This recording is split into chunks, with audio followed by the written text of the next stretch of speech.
अस्सलाम वालेकुम वरहमतुल्लाहि वबरकातुहू। अजीज तुलबा व तालिबात, कैसे हैं आप? आई होप कि आप सब बहुत अच्छे से हैं। जैसा कि आप सबको पता है कि क्लास 8th का एक हमारे पास फिर से रिवाइज्ड डेट शीट आ चुका है और इसमें जो पहला पेपर है वो उर्दू का रखा गया है सॉफ्ट जोन के लिए। तो हार्ड जोन वाले बच्चे भी अगर ये वीडियो अभी देख रहे हैं तो आपके लिए भी स्पेशल क्लासेस जो है उसमें जो सॉफ्ट जोन के पेपर्स में क्वेश्चंस पूछे गए हैं उनकी सॉल्यूशंस भी हम साथ साथ में आपको प्रोवाइड करेंगे। लेकिन अभी अगर आप ये वीडियो देख रहे हैं तो आप बड़े प्यार से चीज़ों को समझिए ताकि आप एडवांस में चीज़ों के लिए प्रिपेयर रहें। दूसरी बात, आपको मैंने ग्रामर का इससे पहले वाला एक पार्ट का वीडियो जो है वो दे दिया है। तो देखिए, जिस दिन आपका एग्जैक्टली क्लास 8th उर्दू का पेपर है यानी कि 13 तारीख है, उससे पहले 2 दिन आपको डेफिनेटली उन 2 दिन में हम कंप्लीट मैराथन में क्लास 8th का उर्दू जो है समझाएंगे और हर एक लेसन का बुक वर्क उसमें शामिल होगा और ये सारी चीजें हम आपको करके बताएंगे। तो डरने की कोई भी बात नहीं है और एग्जाम के लिए पूरा कॉन्फिडेंट रहना है। और एग्जाम से 2 दिन पहले हम आपके लिए एक स्पेशल वीडियो लेकर आएंगे जिसमें आपको कंप्लीट उर्दू जो है एक बार फिर से रिवाइज कराई जाएगी। तो चलिए शुरुआत करते हैं आज के इस स्पेशल लेक्चर की, और जिसमें हम बात करेंगे सेकंड पार्ट, यानी कि जिसपे अभी तक अगर आपने देखा हो जो पहला वीडियो आया था उर्दू ग्रामर का वो आया था हमारे इस पार्ट के ऊपर। ठीक है, हिस्सा ग्रामर में से हमारे इस पार्ट के ऊपर जो था हमने आपको एक मुकम्मल तौर पे वीडियो जो है वो बना के दिखाया था इन 8 मार्क्स के ऊपर। ठीक है, अब अगर ध्यान रखेंगे आज का जो ये वीडियो है ये आपके कितने नंबरात यानी कि कितने मार्क्स को कवर करेगा, ध्यान रखिए। पहला जो चीज है 5 नंबरात आपके इसके हो गए और दूसरा जो है 3 नंबरात इसके, 8 और 4 यानी कि 13। यहाँ पे आप देखोगे 5 और 3 8 और 4 हमारे पास होते हैं 12 मार्क्स। और 12 प्लस अगर पिछले 8 देखिए, अगर आप ये 2 वीडियोस देखते हैं ना तो इन 2 वीडियोस की बेस पे आप अपने एग्जाम में पास हो जाएंगे। ये आपके 40% मार्क्स बनते हैं टोटल 50 में से। हमने 2 वीडियोस में आपको एग्जैक्टली 20 मार्क्स करके बताए। तो प्यारे बच्चों, इन चीजों का बहुत अच्छे से ध्यान रखो। आपका सपोर्ट चैनल को बहुत ज्यादा जरूरत है और अगर आपको हमारी ये मेहनत आपके काम आ रही है ना तो प्लीज मेक श्योर कि आप चैनल को सब्सक्राइब करके जाते हैं, अपने दोस्तों को रिकमेंड करते हैं। तो ये सारी चीजें इंपॉर्टेंट हैं। ठीक है, इससे हमें भी एक कॉन्फिडेंस मिलता है, हमें भी एक मोटिवेशन मिलती है। ठीक है, आप सबको मालूम होना चाहिए कि नीचे कमेंट बॉक्स में आप अपनी किसी भी तरह की राय जो है वो लिख सकते हैं। हम कोशिश करेंगे कि आपके हर एक कमेंट का आपको आंसर मिले और आपके एग्जाम तक आपको फुल्ली प्रिपेयर किया जाए। मैं आपसे इस चीज का भी प्रॉमिस ले रहा हूं कि आपका 8th का मैथ्स आपको कंप्लीट मैराथन्स के जरिए हम रिवाइज कराएंगे। पूरा मैथ्स आपके पेपर के बीच में आपकी फुल्ली प्रिपरेशन कराई जाएगी, साइंस की फुल्ली प्रिपरेशन कराई जाएगी, एसएसटी की भी फुल्ली प्रिपरेशन कराई जाएगी। माह रमजान का महीना भी सामने से आ रहा है, लेकिन हमने जो प्लानिंग कर रखी है आपके हर पेपर के गैप्स में हम आपको सारी चीजें पेपर के रिलेटेड इंपॉर्टेंट क्वेश्चन सारी चीजें ही बताने वाले हैं। तो चलिए करते हैं हम आज के इस पर्टिकुलर वीडियो की शुरुआत। और वीडियो में आप बोल रहे हो सर क्या पिक्चर्स दिखा रहे हो, हम कहीं साइंस तो नहीं पढ़ रहे? बिल्कुल हम साइंस नहीं पढ़ रहे, हम उर्दू पढ़ रहे हैं। और आपके उर्दू में एक सवाल 5 मार्क्स का पूछा जाता है कि किसी एक तस्वीर के मुतालिक 150 से 200 अल्फाज तक का मजमून लिखें। तो पहले तो मैं आपको ये बात बताऊं कि सर एक पिक्चर को देख के मजमून लिखना और एक नॉर्मल मजमून लिखने में क्या डिफरेंस है? देखिए, जनरली जो बातें होती हैं, ये जो मैंने 5 चीजें आपके बोर्ड पे लिखी है तो आप इन चीजों का अच्छे से ध्यान रखना। इसमें एक चीज आप और ऐड कर लो कि अगर आपके पास एक पिक्चर आती है, पिक्चर में कुछ प्लांट्स या कुछ जंगलात की जैसे तस्वीरें दे रखी हैं तो वो आपके पास आ सकता है। देखिए, कुछ और गैसेस भी मैं आपको बता देता हूँ।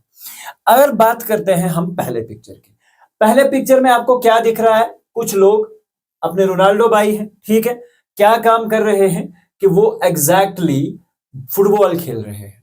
ठीक है, तो यहाँ एक मजमून तो आपका फुटबॉल बन सकता है। अगर आप लिखना चाहें फुटबॉल के बारे में, उसके गेम के बारे में, उसके कुछ नून प्लेयर्स के बारे में, फुटबॉल के रूल्स एंड रेगुलेशंस के बारे में। ठीक है। दूसरी बात आपके पास ये है कि अगर हम इसी चीज को दूसरा मजमून लिखना चाहें तो वो मजमून हमारा बन सकता है खेलों की अहमियत। ठीक है। खेल कूद की अहमियत, या हम कहेंगे खेलों की अहमियत। ठीक है। यानी कि खेल हमारी जिंदगी में क्यों जरूरी है। ठीक है। तो इस चीज का आप अच्छे से ध्यान रखिएगा। यानी कि अगर कोई भी पिक्चर जिसमें क्रिकेट का दिखाया गया हो, फुटबॉल का या प्लेइंग का दिखाया गया हो, बट इसमें एक चीज का ध्यान रखना है। कभी कभार पिक्चर अगर आपको इंडोर गेम्स की आती है तो इसका मतलब है आपको इंडोर गेम्स के बारे में लिखना पड़ेगा।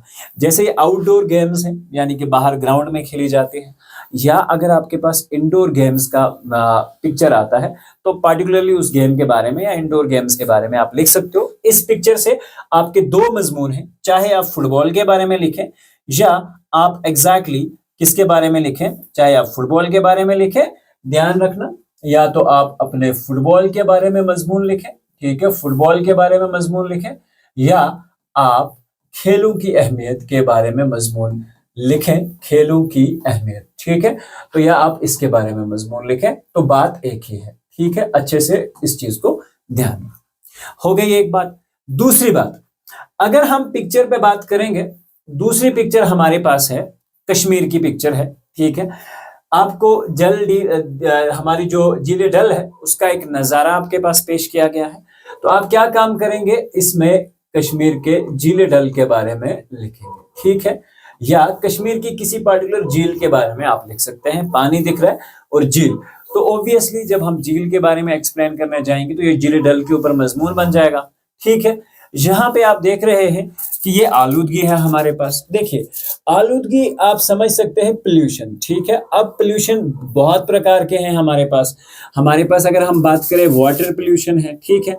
अगर आप कहीं पे, आप यहाँ पे देख रहे हैं पानी है साथ में। ठीक है। पानी है, पानी में बहुत सारा कचरा फेंक दिया गया है, तो इसे आप वाटर पोल्यूशन भी एक्सप्लेन कर सकते हो इस पिक्चर को लेकर। ठीक है। यानी कि पानी की आलूदगी आप एक्सप्लेन करोगे।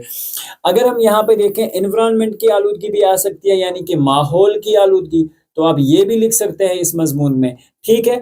पिक्चर आपका आसान तरीका है, क्योंकि आप एक मजमून से 2-3 मजमूनों को कनेक्ट कर सकते हैं जो उस पिक्चर से रिलेटेड हो। ठीक है। इस तरह से, या ये पॉलीथीन्स आपको बहुत सारे दिख रहे हैं, तो आप पॉलीथीन के नुकसानात के ऊपर भी एक अपना, जिसे हम कहेंगे मजमून जो है बना सकते हैं। तो देखिए बच्चों, ये है पिक्चर से बिल्कुल नहीं डरना है। यहाँ पे आप देख रहे हैं, ये बेसिकली दिवाली की कुछ तस्वीरें हैं। लास्ट ईयर के एग्जाम्स में पूछा गया था ये वाला। ठीक है। तो आप यहाँ पे दिवाली का जो त्यौहार, हमारे हिंदू भाइयों का जो त्यौहार होता है, उसके बारे में हमें लिखना है कि दिवाली के टाइम पे किस किस तरह के जो, यानी कि किस किस तरह की चीजें की जाती हैं, दिवाली कैसे मनाई जाती है, दिवाली का त्यौहार कब मनाया जाता है, उसके बारे में आप लिख सकते हैं। अब देखिए, एक पिछली बार एक तस्वीर दिखाई गई थी जिसमें बर्फबारी दिखाई गई थी और बीच में गाड़ियों की एक लंबी सी कतार जो है वो दिखाई गई थी।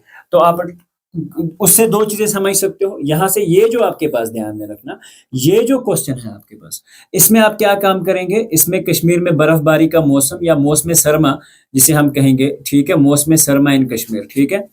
मौसम सरमा मौसम सरमा कश्मीर में, या मौसम सरमा या मौसम सरमा कश्मीर में। ठीक है। ये मजमून आप बना सकते हैं, या बर्फबारी के बारे में आप लिख सकते हैं। ठीक है। तो या विंटर में कश्मीर के कैसे सूरत हाल होती है, उसके ऊपर आप एक वीडियो बना सकते हैं।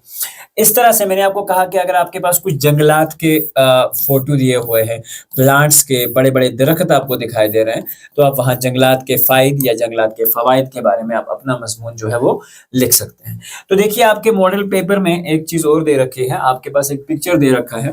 पिक्चर में क्या है, पिक्चर में एक बोर्ड दिया हुआ है, बोर्ड पे कुछ लेटर्स यानी कि ABC दे रखे हैं, और आपको सामने उस पिक्चर में एक टीचर खड़ा हुआ पढ़ाते हुए दिख रहा था। तो आप उसमें मेरा बेहतरीन उस्ताद जो है वो वाला, यानी कि मजमून जो है वो आप लिख सकते हैं, मेरा बेहतरीन उस्ताद। ठीक है बच्चों, आई होप कि ये बहुत सारे गेसेस हैं और इंशाल्लाह इसमें से एक गेस जो है डेफिनेटली आपके एग्जाम में पूछा जाएगा। तो इससे हमारे 5 मार्क्स जो है बच्चों कवर होते हैं। आप कोई भी ग्रामर उठा लें, उसमें से आप सिंपल जो है मज़ामीन जो है उठा सकते हैं, उन्हें एग्ज़ैक्टली याद कर सकते हैं। अगर हम इनकी अब समरी करें, तो समरी में मैं आपको बताना चाहूँगा कि कौन से मज़ामीन जो हैं, जो आप इम्पोर्टेंट मान के चलेंगे और वो आप करेंगे, ठीक है? तो ध्यान रखना। सबसे पहली जो बात है, हमने जिस पे स्टार्ट पे बात की थी, तो ये कुछ मज़ामीन हैं, जैसे खेलों की अहमियत, ठीक है? खेलों की अहमियत। ये चीज़ आप लिख सकते हैं, खेलों की अहमियत है, ठीक है? इस तरह से खेलों की अहमियत में कोई भी खेल हो तो आप उस खेल के बारे में लिख सकते हैं। दूसरी बात अगर हम बात करें हमारे पास जो माहौल की आलूदगी देखिए माहौल की आलूदगी की जब आप बात करते हैं, माहौल की आलूदगी में हमारे पास बहुत सारी चीज़ें आती हैं। चाहे हम हवा की बात करें, चाहे हम पानी की बात करें, चाहे हम ज़मीन की बात करें, ठीक है? चाहे हम हला की बात करें, तो ये सारी चीज़ें इसमें आपका गेस हो गया। उसके बाद अगर हम बात करेंगे, जैसे दिवाली लास्ट ईयर में पूछा गया था, ठीक है? कश्मीर के बारे में या कश्मीर के मौसम के बारे में या कश्मीर के बागात के बारे में, झील डल वगैरह जो है इनके ऊपर पूछा जाएगा या जंगलात के फ़वाइद, ठीक है? ये एग्ज़ाम्स में अक्सर व बेशतर पूछे जाते हैं, जंगलात के फ़ायदे वगैरह, तो ये मज़ामीन जो है आप अपने ज़हन में रखेंगे। और साथ में मैंने आपको एक और एग्ज़ाम्पल बताया था कि मेरा पसंदीदा उस्ताद, क्योंकि ये पिक्चर्स जो है इजीली बोर्ड वालों को अवेलेबल हो जाएँगे कहीं से भी।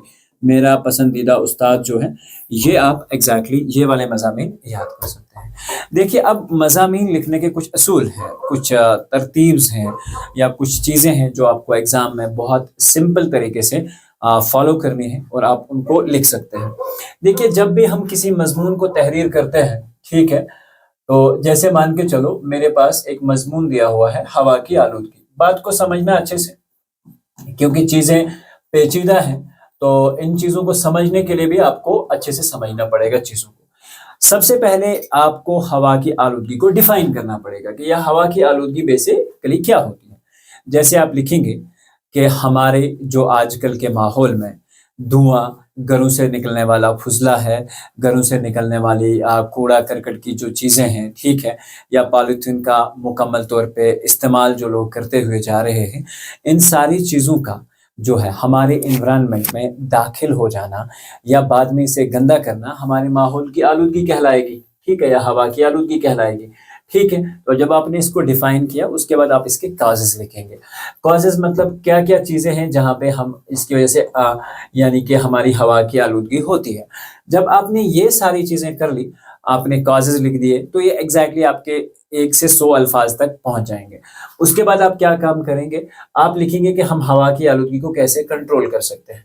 उसमें आप बहुत सारी चीज़ें लिख सकते हैं, हमें ज़्यादा से ज़्यादा दरख़्त लगाने चाहिए, हमें कम से कम गाड़ियाँ इस्तेमाल करनी चाहिए, ठीक है? हमें बार-बार अपनी गाड़ियों का पोल्यूशन चेक करवाना चाहिए, गाड़ियों की चेकिंग करवानी चाहिए, ठीक है? या गवर्नमेंट को भी इसके लिए आगे आना चाहिए अगर कहीं पे ऐसी कोई भी एक्टिविटी हो रही है, जिससे माहौल में किसी भी तरह की कोई भी आलूदगी फैल रही है, तो उस पे काबू पाया जाए। तो ये जब आप मिला के ये सारी चीज़ों के बारे में लिखेंगे तो आपसे ईज़िली 200 अल्फ़ाज़ का आपके पास एक मज़मून बन के तैयार हो जाएगा। तो बहुत सिंपल कहानी है, इससे बिल्कुल भी नहीं डरना है। आप नॉर्मल इन मज़ामीन को याद करेंगे, इंशाअल्लाह इनमें से एक एग्ज़ाम में पूछा जाएगा। अब देखो कुछ मज़ामीन के बारे में हमने लिख रखा है, खेलों के फ़वाइद, ठीक है? खेलों के फ़ायदे। देखिए जब मैंने मज़मून लिखा, आप समझिएगा मज़मून को। बुज़ुर्गों ने कहा है कि एक सेहतमंद दिमाग के अंदर एक सेहतमंद जिस्म का होना बहुत ज़रूरी है, ठीक है? सॉरी, यहाँ पे एक चीज़ समझिएगा, बुज़ुर्गों ने कहा है कि एक सेहतमंद दिमाग के लिए, ठीक है, के लिए एक सेहतमंद जिस्म का होना बहुत ज़रूरी है। अगर आपकी बॉडी स्ट्रक्चर आपका अच्छे से आपने खाना-पीना खाया है, अगर आप खुद तंदुरुस्त हैं, तो आपका दिमाग भी तंदुरुस्त है। आप जब कमज़ोर होंगे, चाहे आपको डाइट की कमी है, चाहे आप खेल-कूद में हिस्सा नहीं लेते, तो आपका दिमाग भी कमज़ोर होता है, ठीक है? इसलिए क्योंकि सेहतमंद जिस्म के ऊपर ही सेहतमंद दिमाग जिसे हम कहते हैं मलक सकता है या जिसे हम कहें हो सकता है उसके अंदर। ये बात बिल्कुल ठीक है, अगर आदमी की सेहत अच्छी ना होगी, जिसे बीमारियों का घर होगा, तो कुदरती बात है कि वो आदमी बेचैन होगा, उसे दिमाग का सुकून हासिल नहीं होगा। आपको अक्सर व बेशतर इन सारी चीज़ों से तो गुज़रना ही पड़ा होगा। जब हमें कहीं क्रिकेट का मैच हो, ठीक है, तो हम कुछ भी बहाना बना के घर से निकल जाते हैं और अपने घर वालों को कोई भी बहाना देके आ जाते हैं। लेकिन अगर कभी-कभार हमें घर के कामों में किसी भी तरीके से फँस गए, ठीक है, तो घर वाले हमें नहीं जाने देते। तो जब घर वालों ने जाने नहीं दिया, तो वो जो टाइम घर में गुजरता है वो बड़ा मुश्किल टाइम गुजरता है, क्योंकि मैं खुद इन सारी सिचुएशंस के थ्रू जा चुका हूँ और मुझे ये सारी चीज़ें जो है अभी तक फेस की हैं कि जब आपको अगर किसी गेम के लिए जैसे हम कहेंगे गेम के लिए जाने ना दिया जाए तो बहुत मुश्किल होता है, दिमागी सुकून जो है वो बिल्कुल नहीं रहता और इसलिए खेलकूद तो बहुत ज़रूरी है। जब दिमागी सुकून हासिल ना होगा तो जाहिर है कि वो आराम से कुछ सोच भी नहीं सकेगा। इस वजह से बुजुर्गों का कौल है कि हर इंसान को अपनी जिस्मी और दिमागी सेहत के लिए बरकरार रखने के लिए कोई ना कोई खेल के ज़रूर खेलना चाहिए, ठीक है। तो हमें एग्जैक्टली कुछ ना कुछ तो है वो ज़रूर करना चाहिए और इन बातों पे फोकस जो है वो एग्जैक्टली करना चाहिए। बचपन में खेल कूद के जरिए बच्चे काफ़ी कसरत यानी वर्जिश कर लेते हैं। पढ़ाई के दिनों में जहाँ पढ़ाई ज़रूरी है वहाँ खेल कूद भी अज़ हद ज़रूरी है। पढ़ाई के साथ साथ आप खेल कूद में भी अपना हिस्सा लें। तो इस तरह के मज़ामीन में ये सारी सिंपल अगर आप बातें लिखेंगे तो आपको अच्छे से मार्क्स जो है वो मिल सकते हैं और आपको ज़्यादा, देखिए बहुत सिंपल तरीके से मैंने 200 अल्फाज में लिखा है तो आप लिख सकते हैं। उसके बाद जो मैंने आपको झील डल के बारे में बताया था उसका भी मजमून आपके पास शामिल है, तो आप चाहें तो यहाँ से स्क्रीनशॉट ले सकते हैं। तो आगे अगर हम बात करें फुटबॉल के ऊपर, जो मैंने आपको खेलों की अहमियत के साथ फुटबॉल के बारे में बताया था उसके ऊपर भी मजमून जो है वो ऑलरेडी मैं बना चुका हूँ, ठीक है। तो ये चीज़ आप देख सकते हैं। माहौलियाती आलूदगी के बारे में भी जो है वो मजमून हमने बिल्कुल लिखा है। तो अगर आप स्क्रीनशॉट लेना चाहें तो आप बड़े आसानी से स्क्रीनशॉट जो है वो ले सकते हैं, ठीक है। उसके बाद दिवाली पे भी इसमें मजमून जो है वो मैंने बना रखा था, तो आप इजीली लिख सकते हैं। दूसरी चीज़ है, अगर आप अपने क्वेश्चन पे वापस आएंगे, ध्यान रखना बहुत अच्छे से, जो हमारे पास क्वेश्चन पूछा गया है ना, अच्छे से ध्यान रखिएगा इस चीज़ का। यहाँ से आ जाइए आप वापस, ठीक है। अब मैं ये क्वेश्चन हमने डिस्कस किया मजमून में क्या क्या चीज़ें पूछी जा सकती हैं, क्या क्या चीज़ें इसमें इंपॉर्टेंट हैं और किन चीज़ों का हमें ख्याल रखना चाहिए। लेकिन यहाँ पे आप देखिए हमारे पास पूछा गया है कि इस दी गई सूरत हाल के मुताबिक एक पैराग्राफ लिखिए, ठीक है, या एक मकालमा लिखिए, ठीक है, या एक इश्तिहार लिखिए, ठीक है, या अल्फाज और मुहावरों का जुमलों में इस्तेमाल कीजिए, ठीक है। अक्सर व बेशतर अगर आप ध्यान में रखोगे कि ये वाला पोर्शन जो है आपके एग्जाम्स में या मॉडल पेपर्स में, ये बहुत हर एक मॉडल पेपर में ये वाला पार्ट देखे, तो मतलब ये बनता है कि इस पार्ट पे हम थोड़ी ज्यादा नजर रखेंगे क्योंकि हम ये समझेंगे कि ये ज्यादातर हमसे पूछा जाएगा, ठीक है। यानी कि अल्फाज पूछे जाएंगे इस क्वेश्चन में और उनको हमें जुमलों में इस्तेमाल करना है। लेकिन अगर हम सिलेबस के अकॉर्डिंग जाएं तो हमें पैराग्राफ भी पता होनी चाहिए, हमें कहानी के असूल और कवायद भी पता होने चाहिए, हमें मुकालमा जिसे हम इंग्लिश में डायलॉग राइटिंग कहते हैं, इश्तिहार ये भी हमें, एडवर्टाइजमेंट ये हमें पता होनी चाहिए, और कहानी और पैराग्राफ राइटिंग तो हमें पता होनी चाहिए, ठीक है। तो देखिए सबसे पहले अगर अब इसी चीज़ के ऊपर हम बात करें, ठीक है, तो आपके पास पहला कॉन्सेप्ट आता है कि पैराग्राफ राइटिंग जो है वो कैसे की जाए, ठीक है। यानी कि सर अगर हमें कोई सिचुएशन दी गई, आपसे पूछा गया कि पैराग्राफ राइटिंग और आपका मजमून जो राइटिंग है इट्स ऑलमोस्ट सेम। हाँ, मजमून में आपको कवायद दिए जाते हैं कितना लंबा लिखा जाए, लेकिन पैराग्राफ में आप चीज़ों को शॉर्ट रखेंगे, डिस्क्रिप्टिव रखेंगे, ताकि सुनने वाले को और समझने वाले को चीज़ बड़ी आसानी से क्लियर हो जाए, ठीक है। जैसे आपके पास अगर आपसे पूछा गया कि आप कोविड-19 पे एक ग्राफ या कोविड-19 जो बीमारी थी, ठीक है, इसके ऊपर एक पैराग्राफ अगर आपसे पूछा गया, तो कम से कम आपको ये चीज़ पता होनी चाहिए कि कोविड-19 के ऊपर क्या क्या चीज़ें हुई, कहाँ से शुरू हुआ। तो आप सिंपल एंड डिस्क्रिप्टिव लैंग्वेज में कुछ लाइन्स में, इसको 3 लाइन्स दिए हुए हैं, तो आप एक आधा पेज जो है वो इसके लिए लिखेंगे, ठीक है, और इस चीज़ का ध्यान रखेंगे। तो पैराग्राफ आपका इस तरीके से क्लियर हो जाएगा क्योंकि यहाँ पूछा गया है दी गई सूरत हाल के मुताबिक, यानी कि आपको वहीं से कंडीशन दे रखी होगी कि आपको किस चीज़ पे लिखना है। दूसरा पार्ट आता है हमारे यहाँ कि मुकालमा निगारी, जिसे हम इंग्लिश में, ठीक है, जिसे हम इंग्लिश में डायलॉग राइटिंग कहते हैं, ठीक है, डायलॉग राइटिंग कहते हैं, ठीक है, डायलॉग राइटिंग कहते हैं। ध्यान रखना बच्चों बहुत अच्छे से कि डायलॉग राइटिंग जो होती है वो बेसिकली क्या होती है। डायलॉग राइटिंग है मतलब जब हम आपस में दो लोग बात कर रहे हैं, ठीक है, दो लोग आपस में कोई कन्वर्सेशन कर रहे हैं, कोई बातचीत कर रहे हैं, एक ने बात खत्म की फिर दूसरा उसका जवाब देता है, फिर दूसरा फिर से उसका रेस्पॉन्स देता है, तो इस तरह से बात बढ़ती है, ठीक है। तो उसे बेसिकली इंग्लिश में हम डायलॉग राइटिंग कहते हैं और उर्दू में इसी चीज़ को हम मुकालमा कहते हैं या मुकालमा निगारी कहते हैं। अब देखिए मुकालमा दो से या दो से ज्यादा आदमियों की बाहमी बातचीत को कहते हैं। मुकालमे की जब हम बात करें, दो से ज्यादा आदमियों के आपस में बातचीत करने को कहते हैं। इस बातचीत या गुफ्तगू के कई पहलू होते हैं। इस गुफ्तगू से हमें एक दूसरे तक अपने दिल की बात पहुंचाते हैं और एक दूसरे के ख्यालात से आगाह होते हैं। मकालमा ज़बानी भी होता है, मकालमा जो है वो आपका ज़बानी भी होता है और तहरीरी भी। इससे एक दूसरे को जो हर किरदार का पता चलता है और किसी किरदार की शख्सियत खुलकर सामने आती है। जब दो आदमी एक दूसरे में बातें करते हैं, अपने ख्याल का इजहार करते हैं, तो उन्हें ये सारी चीज़ें समझ आ जाती हैं। और इस तरह से बाकी जो है यही मकालमा, यानी कि इसकी थ्रू फिर ड्रामा, स्टेज, ये सारी चीज़ें आई उर्दू में।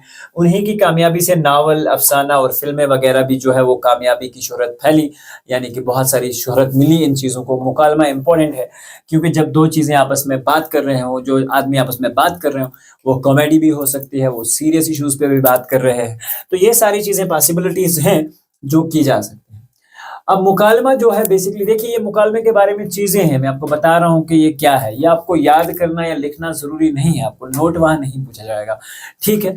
तो यहाँ पे आपको क्या है, जैसे मान के चलो मुकालमा एक फ़ितरी बातचीत भी है और मसनूई गुफ्तगू भी है। बहरहाल मसनूई मुकालमे में भी फ़ितरत का लिहाज़ रखा जाता है। जब भी हम आपस में बातचीत करें तो बातचीत मुखलिस हो, मतलब जिसमें हम कहते हैं कि मीनिंगफुल हो। ऐसा नहीं है कि फ़िज़ूल की बातें करेंगे तो मुकालमा बन जाएगा, नहीं, मीनिंगफुल बातें हों, ठीक है? जिसे हम कहते हैं कभी-कभार हम शरारत में कोई बात कर रहे हैं या गुस्से में कोई बात कर रहे हैं, चीज़ें क्लियर नहीं हैं, तो ये सारी चीज़ें आपका मुकालमा जो है वो बेसिकली तकल्लुफ़ाना बन जाता है और मुकालमे को बेमज़ा कर देता है, ये सारी चीज़ें, ठीक है? उसके बाद अगर हम बात करेंगे, अब ये सारे इसके असूल व कवायद हैं। अब हमने एक एग्ज़ाम्पल ले रखी है कि दो हम-जमात, यानी कि एक क्लास में पढ़ने वाले जो बच्चे हैं, वो आपस में बात कर रहे हैं। देखिए, जब भी हमें मुकालमा दिया गया होगा, अगर इन केस एग्ज़ाम में पूछा जाता है, ठीक है? तो हमें पूछा गया होगा कि अगर आपको कंडीशन जो है वहीं से दे रखी होगी। जैसे मैं आपको एक एग्ज़ाम्पल देता हूँ। एग्ज़ाम्पल किस तरह से होगा, अगर आपको पूछा जाए कि आपके स्कूल के बच्चे, ठीक है, आपके स्कूल के बच्चे एक्सकर्शन जा रहे हैं, ठीक है, एक्सकर्शन जो है वो जा रहे हैं, ठीक है, एक्सकर्शन जा रहे हैं, ठीक है, जा रहे हैं अपने दोस्त के साथ, अपने दोस्त से एक्सकर्शन की तैयारी के ऊपर, ठीक है, तैयारी के ऊपर, तैयारी के दौरान, ठीक है, या तैयारी के दौरान की गई बातचीत को मुकालमे की अंदाज में आप पेश करें। आपको सिंपल सी बात है, जब भी हम क्लास में एक्सकर्शन की बात करते हैं तो हम दोस्त क्या करते हैं? चलिए हम एक एग्जाम्पल ले रहे हैं। मेरे साथ अहमद खड़ा है और अहमद मेरी बात को सुन रहा है, मेरा क्लासमेट है। मैं अहमद से पूछूंगा, अहमद तुम क्या एक्सकर्शन आ रहे हो कल? लेकिन ज्यादा ध्यान रखना है कि जब भी हम किसी पहलू पे बात करते हैं तो पहले हम खैर आफियत पूछते हैं। ये एक डिसिप्लिन है, this is right, A discipline. मैं पूछूंगा, अरे अहमद कैसे हैं आप? ठीक है, अहमद जवाब देगा, हाँ मियाँ बहुत अच्छा हूँ, आप सुनाइए। तो बातचीत आगे बढ़ रही है। पहली बात एक आदमी करेगा, दूसरी बात दूसरा आदमी करेगा, तो मुकालमा बनता जाएगा। आपको एग्जाम में क्या करना है, इसी सिचुएशन को जैसे मैं अभी तक आपको समझा रहा था, आपने जैसे अपने दोस्त के बारे में लिखा, अहमद कहाँ जा रहे हो या अहमद कैसे हो, आपने भी कल एक्सकर्शन आना है, तो अहमद कहेगा जी हाँ बिल्कुल। अच्छा, आप मुझे अपनी तैयारी के बारे में बताओगे? तो अहमद जवाब देगा जी हाँ बिल्कुल, मैं आपको अपनी तैयारी के बारे में बताना या बताऊंगा, ठीक है। मैं कल ये वाला ड्रेस पहन के एक्सकर्शन जा रहा हूँ। अहमद कहेगा मैं ये वाली बुक जो है अपने लिए साथ में पढ़ने ले जा रहा हूँ, गाड़ी में जरूरत आएगी।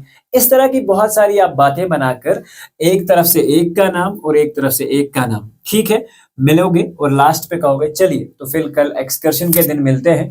तो इस तरह से एक मुकालमा बन के तैयार हो जाएगा।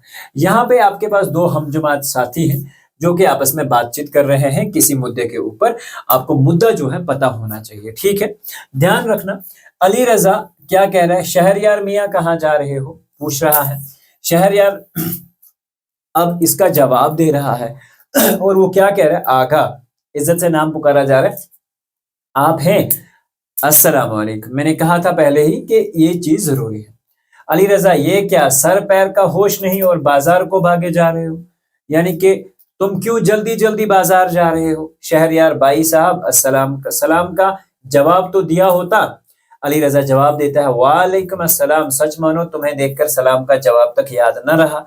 शहरयार, और अब भी बेखुदी में भाग रहे हो? अली रजा, नहीं तो बेखुदी की क्या बात है, अंग्रेजी किताब का तर्जमा खरीदने जा रहा हूँ, अंग्रेजी कमजोर है ना मेरी। शहरयार, अंग्रेजी ऐसा मजमून नहीं जिसके मुतालिक परेशान होने की जरूरत हो। अली रजा, क्या मतलब? ठीक है, अब ये आपस में इन दो चीजों पे बात कर रहे हैं और यहाँ पे शहरयार, मतलब ये है कि मैं मदद के लिए हाजिर हूँ, अगर यानी कि तुम्हें अंग्रेजी में प्रॉब्लम है तो मैं तो हूं ही, मैं आपको दिखा दूंगा। अली रजा, शुक्रिया दोस्त, ये तो बताओ कि तुम कहाँ जा रहे हो? शहरयार, जा कहाँ रहा हूँ, यही हिसाब का खुलासा खरीदने जा रहा हूँ, यानी कि मैथमेटिक्स का गाइड खरीदने जा रहा हूँ। तो अली रजा, हिसाब में मैं तुम्हारी मदद कर सकता हूँ। अली रजा वापस जवाब दे रहा है कि हिसाब में मैं तुम्हारी मदद कर सकता हूँ। शहरयार, शुक्रिया, ये दोनों मजमून तैयार कैसे होंगे और हम एक दूसरे की मदद क्यों करेंगे? अली रजा, हमारे घर में आ जाया करें और हिसाब की मशक कर लिया करें, यानी कि मेरे घर में आ जाइए और हम मैथ्स की बैठ के प्रैक्टिस कर लिया करेंगे। शहरयार, ठीक है, आइंदा हम दोनों मिलकर स्कूल का काम किया करेंगे और एक दूसरे की मदद में या कमी पूरी जो भी है वो कर लिया करेंगे। तो इन दोनों का ये मुकालमा जो था, इन दोनों की ये जो बातचीत थी, इसे हम मुकालमा कहते हैं। अगर आपके पास स्कूल में जो कंडीशन है तो इसका एक तरीका आप लिख सकते हैं, ध्यान रखना। अगर आप उन्वान देना चाहें ऊपर, ठीक है, या तो उन्वान आपको दिया होगा कि किस कॉन्सेप्ट के ऊपर आपसे पूछा जाएगा, उसके बाद अगर आप चाहें तो जरूरी नहीं है आप किरदार के बारे में लिख दें, किरदार एक कौन है, किरदार नंबर 2 जो है वो कौन है। फिर मौजू आप बता सकते हैं कि मुकालमे का मौजू जो है किस बात पे बात हो रही है, उन्वान तो हमने दे दिया तो मौजू की जरूरत नहीं पड़ेगी, तो उसके बाद आपने लिखना स्टार्ट कर सकते हैं जिस तरह से मैंने आपको एक एग्जाम्पल के थ्रू समझाया। तो ये आपका मुकालमा होता है कहानी लिखना। हो सकता है आपको किसी चीज पे बताया जाए, ये एग्जैक्टली पहले बहुत फॉलो किया जाता था एग्जाम्स में। तो कहानी लिखना क्या है आपको पता है, स्टोरी राइटिंग जिसे हम कहते हैं, इंग्लिश में इसी चीज को स्टोरी राइटिंग बोला जाता है, ठीक है, स्टोरी राइटिंग। अब स्टोरी राइटिंग में भी दो कॉन्टेक्स्ट होते हैं, ठीक है, ध्यान रखना। एक होता है कि आपको एक आधी अधूरी स्टोरी दी जाएगी और आपको खुद की इमेजिनेशन पावर से उस स्टोरी को कवर अप करना, ठीक है। ये बहुत सिंपल सा तरीका है एक स्टोरी को, यानी कि कोई आधी सी स्टोरी गई, अहमद बाजार गया, बाजार में उसे अपना दोस्त अहमद मिला, दोनों एक बुक सेलर की दुकान पे गए, कहानी यहाँ रोक दी गई। तो आपको पता है बुक सेलर की दुकान पे तो वो पकोड़े खरीदने तो जाएंगे नहीं, सिंपल सी बात है, वो वहां बुक्स खरीदने जाएंगे। तो आप इसे कंटिन्यू कर सकते हैं, लेकिन ये 8th के लेवल में नहीं पूछे जाते, ये 10th के लेवल में पूछे जाते हैं इंग्लिश में। अब ध्यान रखना, अब यहाँ पे इस चीज को ध्यान रखना, कहने की चीज को कहानी कहते हैं, जो बयान की जाए या जिसके ऊपर बात की जाए उस चीज को बेसिकली कहानी कहा जाता है। ध्यान रखना बहुत अच्छे से। ये हकायत है और दास्तान किस्से कहानी की करीम तरीन किस्म है, जब बादशाहों का दौर होता था उस वक्त में बहुत ज्यादा चलती थी, ठीक है। अब यहाँ पे एक कहानी सुनना सुनाना ये बहुत पुराने जमाने की चीजें थी और बहुत ज्यादा लोग मैगजीन्स लिखते थे, बड़ी बड़ी कहानियां लिखते थे, बहुत इंपॉर्टेंट चीजें थी। लेकिन अब जहां तक हमारे वस्ती और सानवी सतह के निसाब का ताल्लुक है तो कहानी या तो किसी अनवान के तहत लिखने की जरूरत होती है, ठीक है, को कहा जाता है, या उसका नतीजा पेश नजर है। बहरहाल कहानी लिखते वक्त इन चीजों का ख्याल जो है वो जरूरी रखना चाहिए हमें। क्या चीजें हैं, कहानी को बिलअलमून फ़ेल माजी में लिखना चाहिए।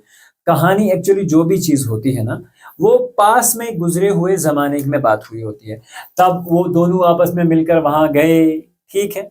तो ये कहानी यानी कि माजी में हुए हालात के बारे में होती है, या कहीं पे बनी हुई कहानी जो है पेश की जाती है, तो वो पहले जमाने में गुजर हो चुकी होती है, तो वो फ़ेल माजी में लिखी जाती है। हम पहले वीडियो में फ़ेल माजी के बाद एक डिटेल डिस्कशन कर चुके हैं। उसके बाद गुजरे हुए जमाने का कोई वाक़ा बयान किया जाता है। दूसरी बात, कहानी के वाक़ात में मुंतकी रब, तसलसल और तरतीब को कायम रखना जरूरी है कि समझने सुनने वाले को कहानी समझ आए, कैरेक्टर उसके समझ आए। आपको एक तरतीब रखनी है, वो वहां गया वो वहां गया, तो ये सारी चीजें आपको बहुत अच्छे से जरूरी समझनी चाहिए। तीसरी बात, कहानी लिखने से कबल उसका अनवान जली हरूफ में तहरीर करना जरूरी है। जली हरूफ यानी बड़े बड़े हरूफ में आप ऊपर लिख सकते हैं ताकि आपको समझ आ जाए। अगर ये अनवान आपको खुद तजवीज करना हो तो कहानी की मजमूई मजमून और तासुर को सामने रखिए और उसकी मरकजी ख्याल को कहानी का अनवान बता दीजिए। जैसे हमें बहुत सारी चीजों पे कहानी पूछी जाती है, जबान सादा और रोजमर्रा के मुताबिक होनी चाहिए। देखिए जितना आप सिंपल लिखेंगे ना, चीजों को सिंपल रखेंगे एग्जाम में, एग्जामिनर आपको बहुत अच्छे मार्क्स देगा। अगर आप चीजों को खुद से कॉम्प्लिकेट बनाना चाहते हैं तो उसमें ऑब्वियसली है गलतियां ज्यादा होने के चांसेस रहते हैं। अगर आप किसी के खाके की मदद से कहानी लिखने को या कहानी मुकम्मल करने को कहा गया है तो बाज तुलबा महज खाके के खाली जगहों को पुर करने को ही काफी समझते हैं। ऐसा नहीं करना चाहिए, बल्कि दिए गए इशारात को फैलाकर कहानी मुकम्मल की जाती है और खाके से कहीं ज्यादा तवील हो जाती है। अब मैंने जो आपको बात कही थी कि अगर कहानी आपको आधी अधूरी दे रखी है, उसे आपको पूरा करना है, उसे पूरी तरह से आप एक्सप्लेन करें। हर एक कैरेक्टर के बारे में आपको लिखना जरूरी है, क्योंकि ये राइटिंग स्किल है। तो यहाँ पे आपकी राइटिंग टेस्ट की जाती है कि आपने कितना जो है। उसके बाद कहानी का एक समरी जो है, यानी कि कहानी से हमें क्या सबक मिलता है, ठीक है, वो आप लिखेंगे। ठीक है, जैसे सांझ को आंच नहीं, एतफाक में बरकत है, जैसा करोगे वैसा भरोगे, इस तरह के कुछ अल्फाज जो होते हैं कहानी के एट द एंड में लिखे जाते हैं। दर्ज झेल सफ़ात में हमने बेसिकली तुलबा के लिए सहूलियत के लिए मशहूर कहानियां एग्जैक्टली लिखी हैं और उसमें से एक एग्जाम्पल जो है मैंने यहाँ पे रखी है। जैसे आपको बताया जाएगा एतफाक में बरकत है, इसके ऊपर एक कहानी लिखी है।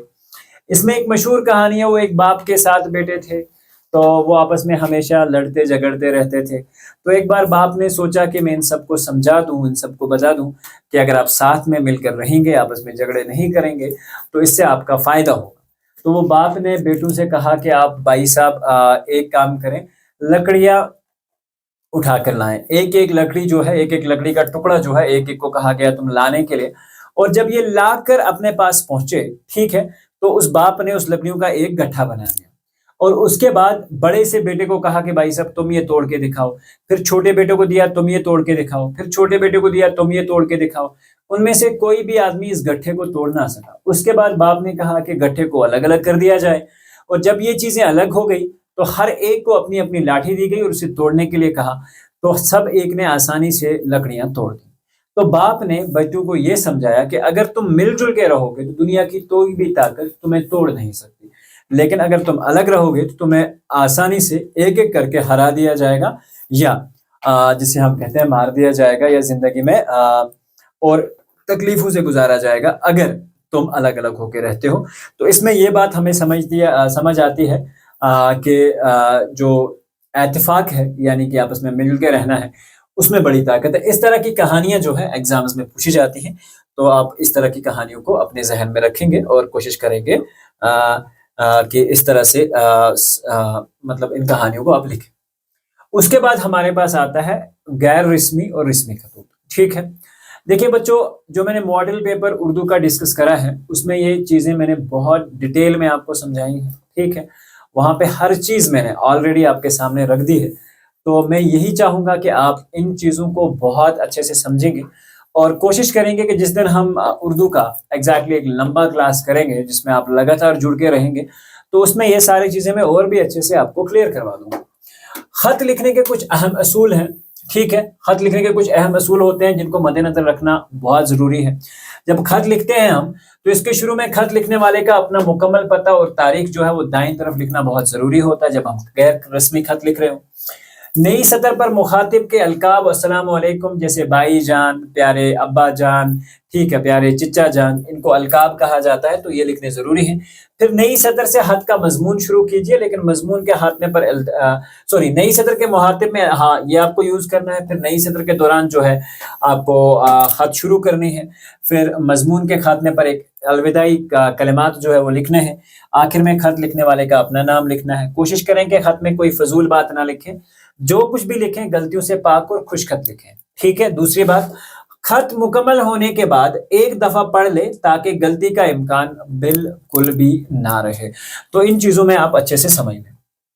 दूसरी बात, सवाल जो है, वालिद साहब के नाम आपने खत लिखना है जिसमें किताबों के लिए खर्चा मंगवाने के लिए आपको बोला गया हो।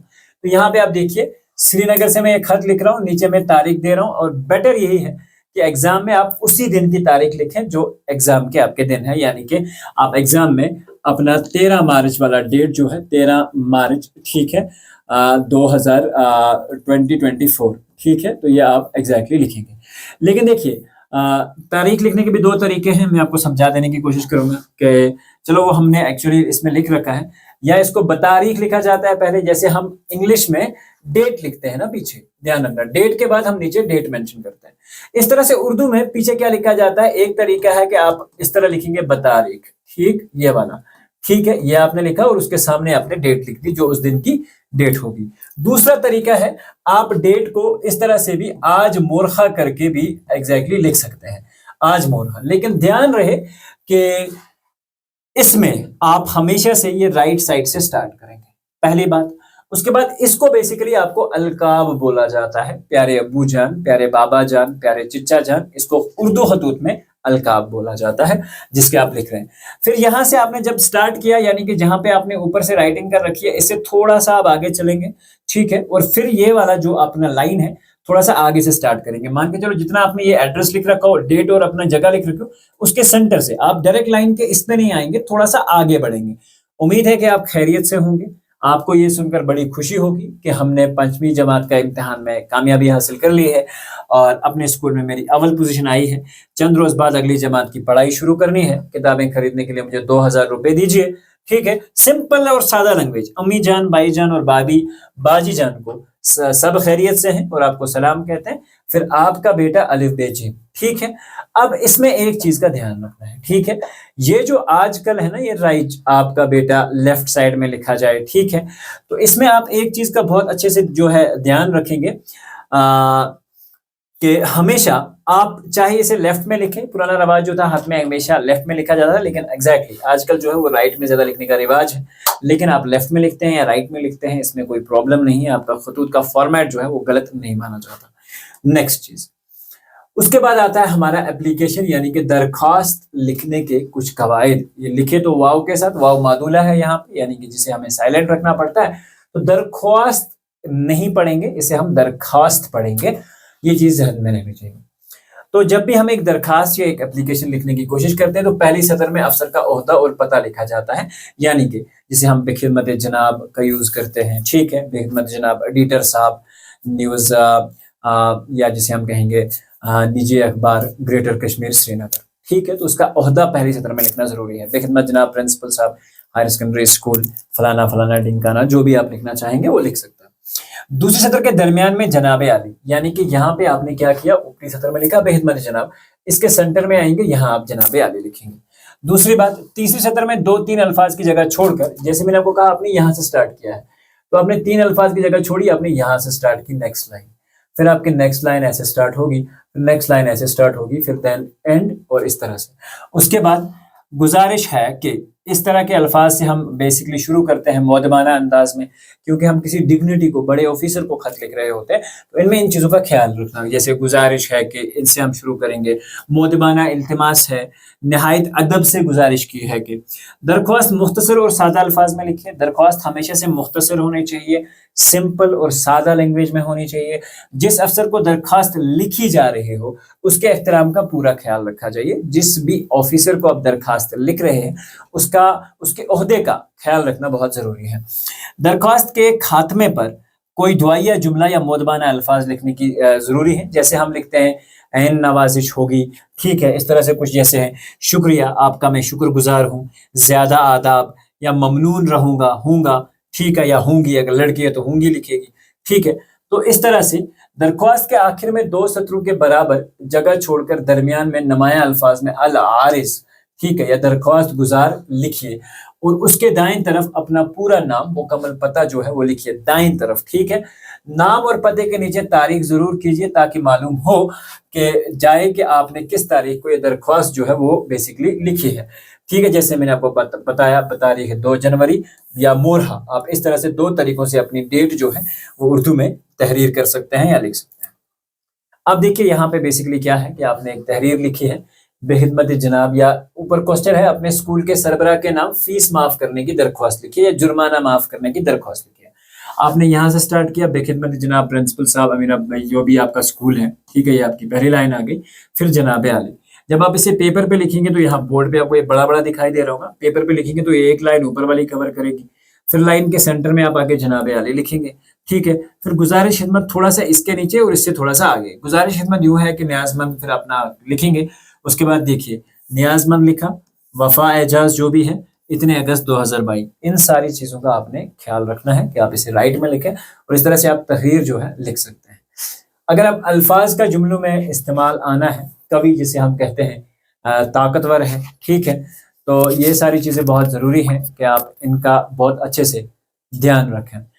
जैसे कवि है हमारे पास, अखबारात हैं, मयस्सर हैं, इनाम है, मजबूत है। जब हम किसी लफ्ज़ को जुमले में इस्तेमाल करते हैं तो ये बहुवी ऐसा ही लफ्ज़ इस्तेमाल होता है। मुहावरे में थोड़ी बहुत चेंजेस आप कर सकते हैं। जैसे यहाँ पे एक लफ्ज़ है कवि, ठीक है। कवि बेसिकली ताकतवर इंसान को भी कहा जाता है, कवि है कवि, ठीक है। जैसे मैं कहूँगा कि अहमद एक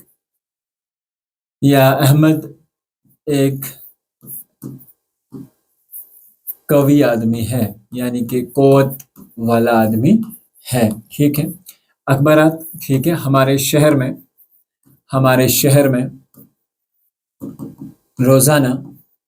रोज़ाना मुख्तलिफ, ठीक है, मुख्तलिफ अखबारात, ठीक है, शाया होते हैं। अखबारात शाया होते हैं, ये आप लिख सकते हैं। उसके बाद मयस्सर, ठीक है। हमारे गांव में, ठीक है, या हमारे गांव में, ठीक है, गांव में, ठीक है, साफ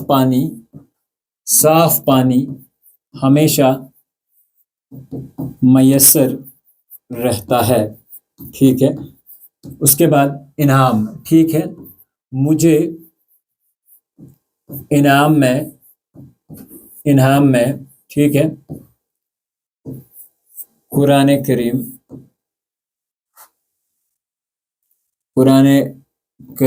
दिया गया, ठीक है, कुरान करीम दिया गया। या आप अपने हिसाब से, आपको अगर कुछ कभी इनाम में कोई गिफ्ट मिला हो तो वो भी लिख सकते हैं। मजबूत, ठीक है। इंसान के इरादे हमेशा मजबूत होने चाहिए, ठीक है। तो इस तरह से आप लिख सकते हैं। इसके बाद हमारे पास आते हैं जो मुहावरे हैं। अगर मुहावरे पूछे जाते हैं तो उसका भी हमने आपके लिए जुगाड़ लगा रखा है। तो आप मुहावरों को कुछ यूं इस्तेमाल कर सकते हैं। मुहावरों का जुमलों में इस्तेमाल करो, बाग बाग होना, अहमद की, ठीक है,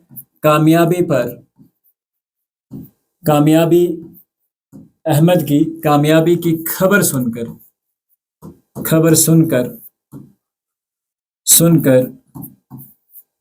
पूरा शहर बाग बाग हुआ, यानी कि पूरे शहर को अहमद की कामयाबी पे खुशी हुई। आसमान सर पर उठाना, ज्यादा शोर करना या झगड़ा करना, ठीक है, ठीक है। गली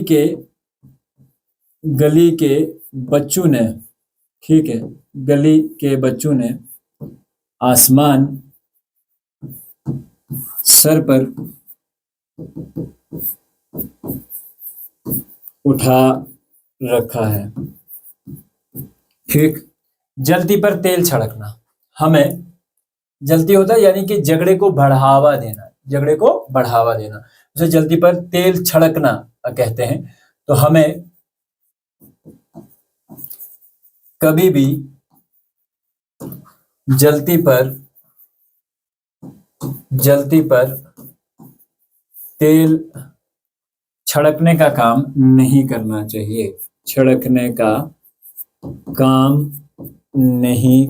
चाहिए, ठीक है, नहीं करना चाहिए। आस्तीन का सांप होना, कभी कभार अपनों में भी आस्तीन के सांप हुआ करते हैं, ठीक है, ठीक है। अपने दोस्त भी, या हम इसे सिंपल लिखेंगे,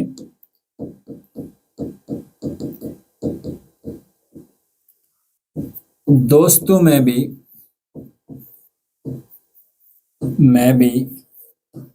आस्तीन के सांप हुआ करते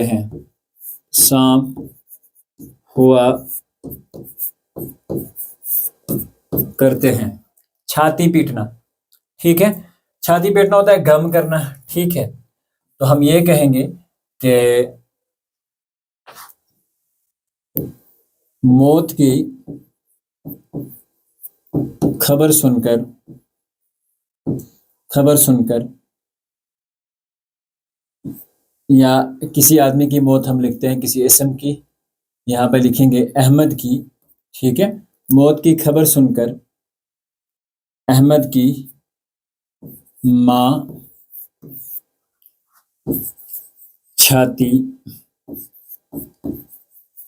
पीटने, ठीक है, लगी।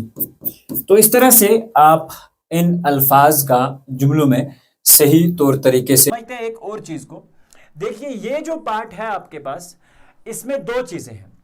इसे हम ये जो जिसे हम कहते हैं हिस्सा लिखने की सलाहियत, तो ये एक्चुअल में आता है आपका राइटिंग स्किल्स। अगर आपको इंग्लिश में आपको पता हो तो इंग्लिश में यही चीज राइटिंग स्किल्स के नाम से जानी जाती है, ठीक है। और इस राइटिंग स्किल्स के अंदर देखिए आपके पास क्या चीजें हैं। इशारों या तस्वीरों की मदद से 150 से 200 अल्फाज मुश्तमिल एक मजमून वगैरह लिखना है। इस तरह से ये सारी चीजें हैं। दी गई सूरत हाल के मुताबिक एक पैराग्राफ लिखिए, एक कहानी प्लॉट कीजिए, एक मुकालमा, एक इश्तिहार। इस तरह से अल्फाज और मुहावरे का जुमलों में दो में से एक रस्मी खत या गैर रस्मी खत, ठीक है। 4 नंबर इस पार्ट में से पूछे जा सकते हैं, लेकिन ये अच्छा खासा ग्रामर है, ठीक है। तो सबसे पहले 6 नंबर आपके इसके हैं, 6 और 4 10 हो जाते हैं, और 10 और 5 15। ये जो राइटिंग स्किल्स का वीडियो आएगा, जिस दिन आप ये वीडियो देख रहे हैं उसके जस्ट नेक्स्ट डे आपको ये वाला पार्ट जो है वीडियो का मिलेगा, ठीक है। तो उससे पहले आज जिस वीडियो की हम बात कर रहे हैं स्पेशली ना, आज हम किस पार्ट की बात करेंगे, ध्यान रखना बहुत अच्छे से। आज हम इस पार्ट की बात करेंगे, हिस्सा ग्रामर का, ठीक है। हिस्सा ग्रामर में क्या है बच्चों, ध्यान रखिएगा। पहले 4 मार्क्स आपके इसमें आते हैं और 4 मार्क्स इस पे आते हैं। यानी कि अगर आप ये वीडियो देख रहे हैं, जो कि अराउंड 40 to 45 मिनट्स का हमने टारगेट रखा है, लेकिन कोशिश करेंगे कि उससे कम हो जाए ताकि आपके टाइम का खास ख्याल रखा जाए। तो ये 8 मार्क्स आप इजीली एग्जाम में कर पाएंगे अगर आप ये जो है एग्जैक्टली वीडियो लास्ट से लेकर एंड तक देखते हैं, क्योंकि इसके एंड में मैंने कुछ क्वेश्चंस भी बना रखे हैं जो कि आपको एग्जाम्स में हेल्प करने वाले हैं और बहुत आसान है। तो चलिए करते हैं शुरुआत। आज के इस पार्ट में हम हिस्सा ग्रामर पे बात करेंगे और राइटिंग स्किल्स आपको दूसरे पार्ट में मिलेगा, क्योंकि अगर ये एक वीडियो में इंक्लूड करते तो ये बहुत लंबा हो जाना था। इसलिए हमने कोशिश करी है कि इसको बहुत शॉर्ट डिस्क्रिप्टिव बनाया जाए ताकि आप वीडियो आराम से एक गो में देख सकें। तो चलिए शुरुआत करते हैं। सबसे पहले बात करेंगे ग्रामर पार्ट में जो पहला क्वेश्चन है उसको करने के लिए किन चीजों का पता होना बहुत जरूरी है। तो सबसे पहले हमारे पास आता है फैल, ठीक है। देखिए भाई, फैल किसे कहते हैं उर्दू में, इसी चीज को हम वर्ब कहते हैं, यानी कि काम, ठीक है। जैसे खाना खाना, चलना, दौड़ना, ठीक है, ये सारे क्या है, एक्चुअली एक्टिविटीज हैं, काम है। जिस लफ्ज यानी कि जिस वर्ड, मैं साथ में दोनों तरीके से यूज कर रहा हूं ताकि आपको समझ आ जाए, जिस लफ्ज या कलमे या बात से, ठीक है, किसी काम का करना, होना या सहना किसी ना किसी जमाने यानी कि माजी, हाल, मुस्तकबिल में जाहिर हो, फैल कहलाता है।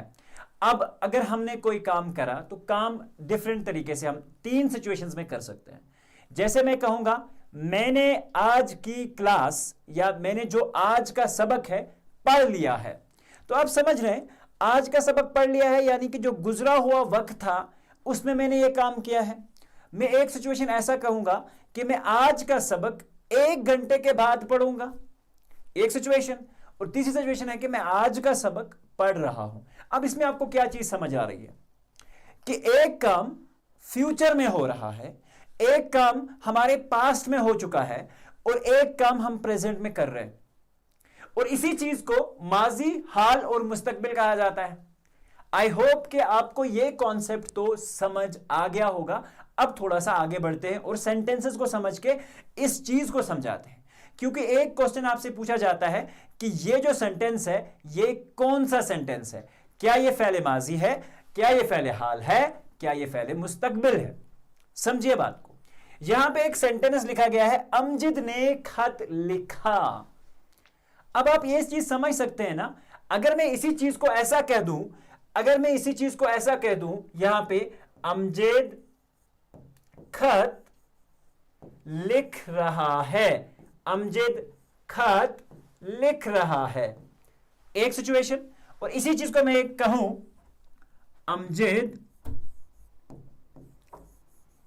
खत लिखेगा, बात को समझिएगा, बहुत सिंपल और सरल भाषा में समझा रहा हूं, जो पूरा साल आप नहीं सीख पाए, आप इस 40 मिनट में सीखने वाले हैं और इस चीज को आप एग्जाम में इंशाल्लाह करके आने वाले हैं।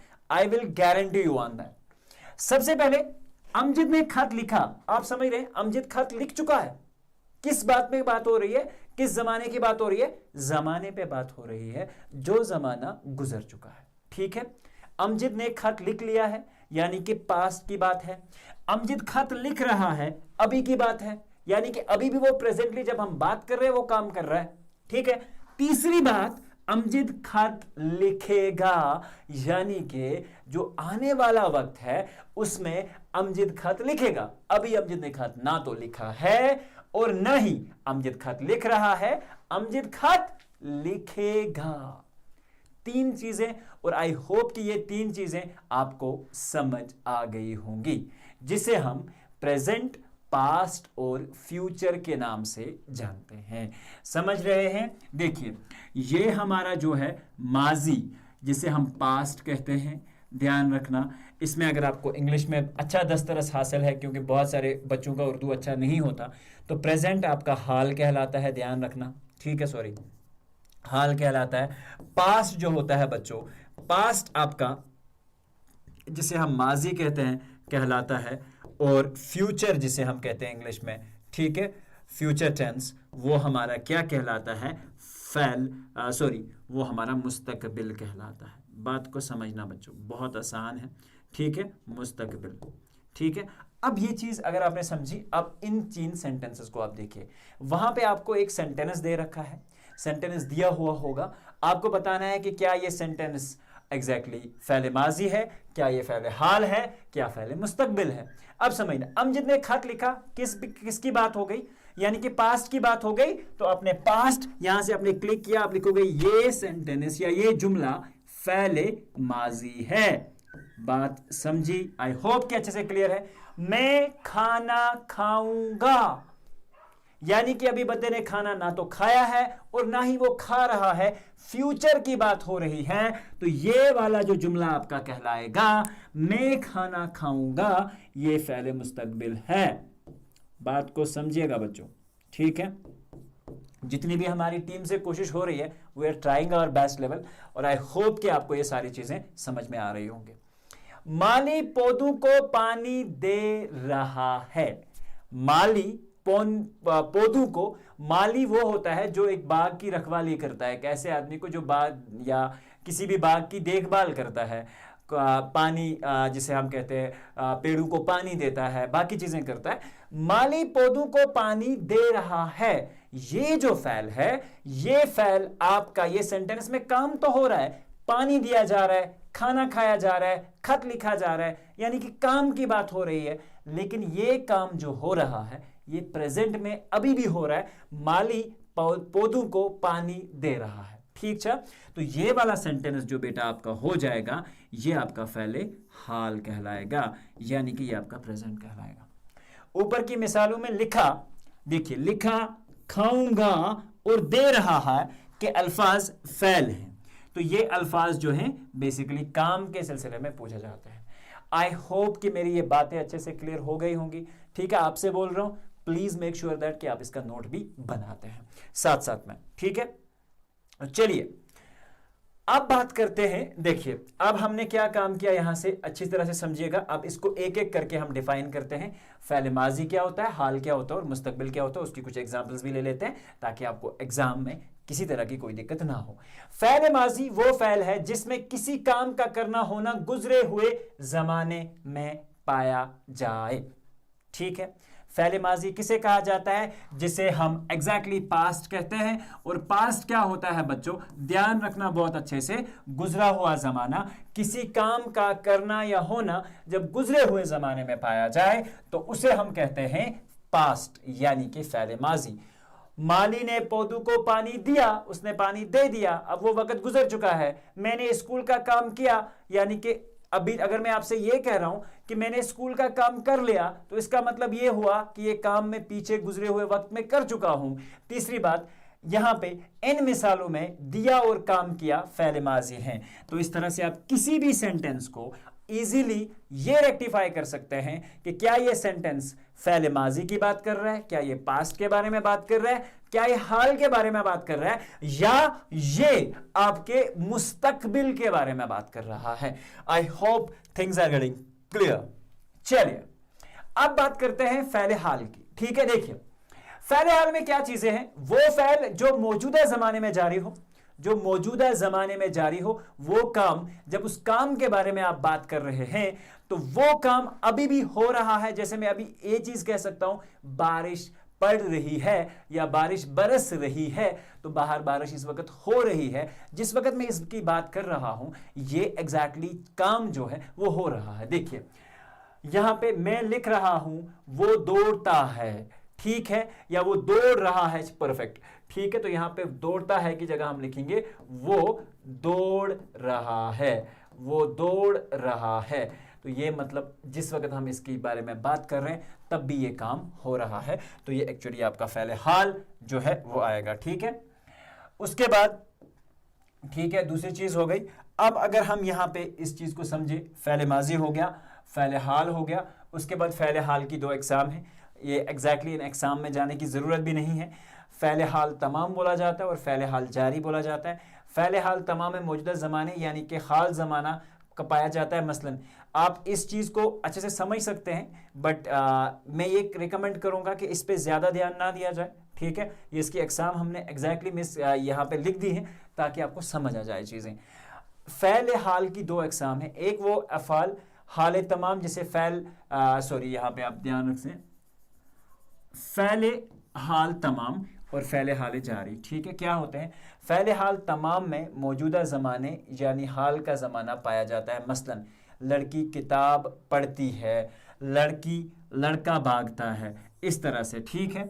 या इस हिसाब से जब हम यहाँ पे फ़ेल हाल जारी की बात करते हैं, इसमें मौजूदा ज़माने का जारी होना पाया जाता है। जैसे हालदा लिख रही है और माजिद आ रहा है। अब देखिए दो सेंटेंसेस में थोड़ा सा डिफरेंशिएट करते हैं हम। लड़की किताब पढ़ती है, ठीक है, यानी कि लड़की किताब पढ़ती है। यहाँ पे इस चीज़ से आप समझ सकते हैं लड़का भागता है, ये आपका फ़ेल हाल तमाम में आएगा, ठीक है।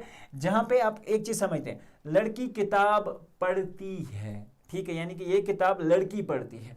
तो इससे आप ये चीज़ समझ सकते हैं कि काम तो कंटिन्यूअस है, लेकिन यहाँ पे एक चीज़ आप थोड़ा सा ज़माना, मौजूदा ज़माना यानी हाल का ज़माना पाया जाता है। फ़ेल हाल तमाम में मौजूदा ज़माना जो है वो पाया जाता है, यानी कि हमें पता चल रहा है लड़की पढ़ रही है, ठीक है। अब इसका जो दूसरा होता है, देखिए इसमें मौजूदा ज़माने का जारी होना पाया जाता है, ठीक है। जैसे यानी कि अभी जिस हाल की बात की जा रही है, खालदा लिख रही है, माजिद आ रहा है, यानी कि ये कंटिन्यूअस में जारी होना पाया जाता है। उसमें सिर्फ ज़माना पाया जाता है, पढ़ता है, ठीक है, यानी कि पता चलता है कि हाल के प्रेजेंट की बात हो रही है, लेकिन यहां ज़माने का जिसे हम कहते हैं होना, जारी होना भी पाया जाता है, ठीक है। चलिए present simple and present continuous. चलिए फ़ेल मुस्तकबिल क्या होता है बच्चों? जिस फ़ेल में आने वाला ज़माना पाया जाएगा। मैं कल दिल्ली जाऊंगा, अभी गया नहीं, ठीक है, ना ही पीछे गया था। इस चीज को समझिए आप, जिस फ़ेल में आने वाला ज़माना पाया जाए इसे फ़ेल मुस्तकबिल कहते हैं। मसलन माजिद खाना खाएगा, ठीक है, अभी खाना मत खाओ, पहले वीडियो देखो। आसमा सबक पढ़ेगी, ठीक है, यानी कि आसमा जो है वो सबक पढ़ेगी, हाँ बिल्कुल, सबक पढ़ते रहो, ठीक है, खाना बाद में खा सकते हो। माजिद खाना खाएगा, अभी माजिद खाना नहीं खाएगा, अभी माजिद वीडियो देखेगा, लेकिन ध्यान रखना माजिद जो खाना खाएगा यहां पे है, इससे हमें क्या चीज समझ आ रही है कि माजिद ने खाना नहीं खाया है, पास्ट की कोई बात नहीं है। माजिद खाना खा रहा है यानी कि प्रेजेंट में कोई चीज हो रही है, लेकिन यहां माजिद खाना खाएगा, आने वाले वक्त में खाएगा, रात के 12 बजे खाएगा, 2 बजे खाएगा, तो आने वाले वक्त में यह बात हो रही है, तो इसका मतलब है इसे हम मुस्तकबिल कहेंगे, ठीक है। अब इसके बाद कुछ इंपॉर्टेंट चीजें जो पूछी जाती हैं, इसम वो कलमा है जो किसी शख्स या चीज के नाम को जायज करे, जिसे हम नेमिंग वर्ड कहते हैं, यानी कि आपका नाउन, मस्जिद, मंदिर, लड़का, किताब, मोहन, ठीक है, और गंगा। अब इसमें याद रखना, इसमें दो इंपॉर्टेंट चीजें हैं, इसमें निकरा और इसमें मुआरिफा, ठीक है, इसमें निकरा और इसमें मुआरिफा। तो इसमें आप क्या चीज समझते हैं बच्चों, इसमें निकरा आम चीजों के बारे में, इसमें मारिफा। तो इस चीज से आप दो चीजें समझ सकते हैं कि इसमें निकरा जो होता है ये हमारा कॉमन नाउन कहलाता है, ठीक है, यानी कि कॉमन नाउन कहलाता है, और दूसरा जो होता है हमारे पास इसमें इसमें मारिफा जो होता है ये हमारा प्रॉपर नाउन जो है वो कहलाता है। तो बच्चों इस चीज को अपने जहन में अच्छे से ध्यान रखोगे, किसी खास जगह या चीज के नाम को किसी आम, जैसे लड़का, लड़का यहाँ पे क्या है, लड़का हम किसी को भी बोल सकते हैं जो लड़का हो, ठीक है, तो ये एग्जैक्टली एक जिसे हम कहेंगे इसमें निकरा में आएगा। अगर मैं अहमद की बात कर रहा हूं तो ये किसी खास लड़के की बात है, ठीक है, तो ये हमारा इसमें मौरिफा में आएगा।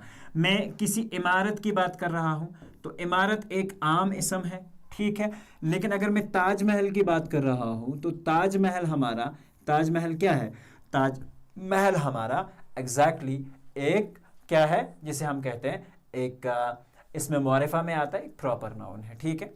चलिए दूसरा आता है हमारे पास बात यहां सिफत की। सिफत क्या होती है बच्चों, वो अल्फाज जो किसी इस्म की खासियत जाहिर करें, किसी भी इस्म की खासियत हमें बताएं, यानी कि जैसे, और जिन इस्मों की खासियत जाहिर करे उन्हें मौसूफ कहते हैं। जिस इस्म के बारे में बताया जाए उसे बेसिकली मौसूफ कहते हैं। जैसे तुर्की टोपी, यानी कि तुर्की में बनने वाली, तुर्की एक मुल्क का नाम है और वहां की टोपी, ठीक है। यहां पे सफेद चूहा, चूहा तो आपको एक आम चीज है, लेकिन सफेद इसकी क्वालिटी बताई जा रही है, इसकी एक खासियत बताई जा रही है। टोपी तो आम जगह पे मिल जाती है, लेकिन तुर्की टोपी के बारे में बात हो रही है, यानी कि इसकी सिफत बताई जा रही है।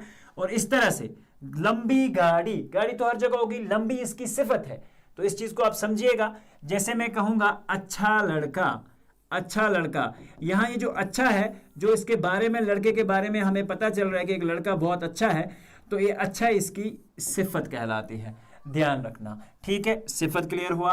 अब बात करते हैं फाइल, मफूल और हमारे पास फैल। फैल की तो हम ऑलरेडी बात कर चुके हैं, फैल किसी काम को कहते हैं। अब ध्यान रखना, फाइल वो इसम है जिसकी जात पर फैल वाक़या हो।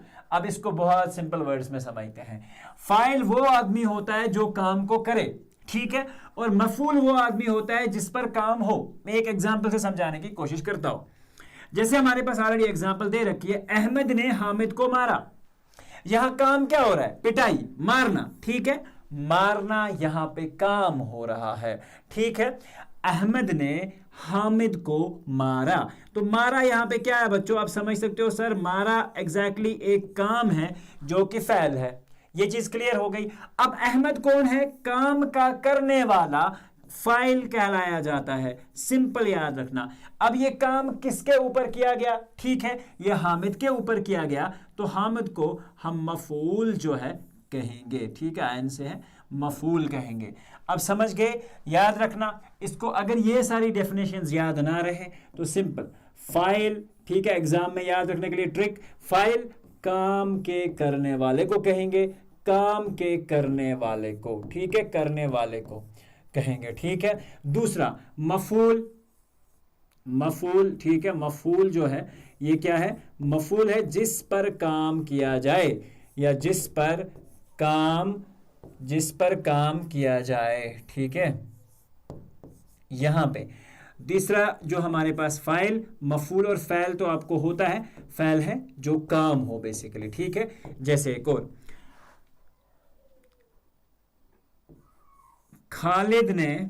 खालिद ने सांप को मारा, खालिद ने सांप को मारा, ठीक है। अब समझिए खालिद क्या है, काम करने वाला, तो फाइल कहलाएगा। सांप बेचारे के ऊपर काम हुआ, ठीक है, तो इसमें क्या है, फाइल, ये सांप जो हमारा मफूल कहलाएगा, ठीक है। और जो मारा है, मारा बच्चों काम है, ठीक है, तो फैल। तो ये चीज आप समझ सकते हैं कि फाइल काम करने वाले को कहा जाता है और मफूल जिसके ऊपर काम हो तो फ़ैल आपका काम कहलाया जाता है। तो चलिए, अब आई होप कि ये सारी चीज़ें तुम्हें क्लियर हो चुकी हैं। अब फ़ैल की भी दो किस्म है, एक होता है फ़ैल मारूफ और एक होता है फ़ैल मजहूल। ठीक है, फ़ैल मारूफ वो फ़ैल है जिसमें फ़ाइल का नाम मालूम हो या फ़ाइल मालूम हो, यानी कि जिसने काम किया अगर वो मालूम है तो वो बेसिकली क्या कहलाएगा, आपका फ़ैल मारूफ। जैसे यहाँ पे है एक एग्जाम्पल लेते हैं, तायरा आई। तायरा एक औरत का नाम है, तायरा, ठीक है, तायरा आई। अब आना यहाँ काम है, ठीक है, आना काम है। अब यहाँ पे हमें पता है कि कौन आया, तो तायरा आई, तो इसका मतलब है तायरा यहाँ पे जो है ये आई जो है यहाँ पे इस किस में फ़ैल मारूफ कहलाएगा। ठीक है, इस जुमले में आई जो है वो आपका फ़ैल मारूफ है, क्योंकि इसका फाइल यानी कि करने वाला हमें मालूम है। दूसरा होता है फ़ैल मजहूल, जस्ट इसका अपोजिट, सिंपल तरीके में, जिसमें फ़ैल यानी कि काम का करने वाला मालूम ना हो। जैसे खत लिखा गया, एक एग्जांपल दी गई है, खत लिखा गया, सिंपल समझना। अब हमें एक चीज तो पता है कि काम हुआ, काम क्या हुआ कि खत लिखा गया, और अगर खत लिखा गया लेकिन इसमें यह चीज तो आपको मालूम नहीं है कि यह खत किसने लिखा है, इसमें हमें फाइल यानी कि खत के लिखने वाला मालूम नहीं है, और अगर खत के लिखने वाला आपको मालूम नहीं है तो बच्चों ये आपका फ़ैल मजहूल कहलाया जाएगा। यहां पे ये जो लिखा गया है ये आपका फ़ैल मजहूल कहलाया जाएगा।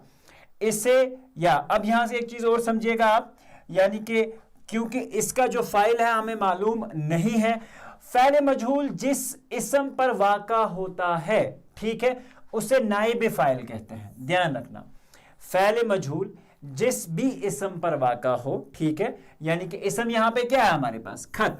इस्म क्या है, खत लिखा गया है, ठीक है, तो यहां पे क्या है, फ़ैल मजहूल जिस भी इस्म पर वाक़ा हो उसे नाइब फ़ैल कहा जाता है या मफ़ूल मालम। ठीक है, तो इसे एग्जैक्टली इस तरह से आप याद रख सकते हैं, या यहां तक भी आप इसे याद रख ले।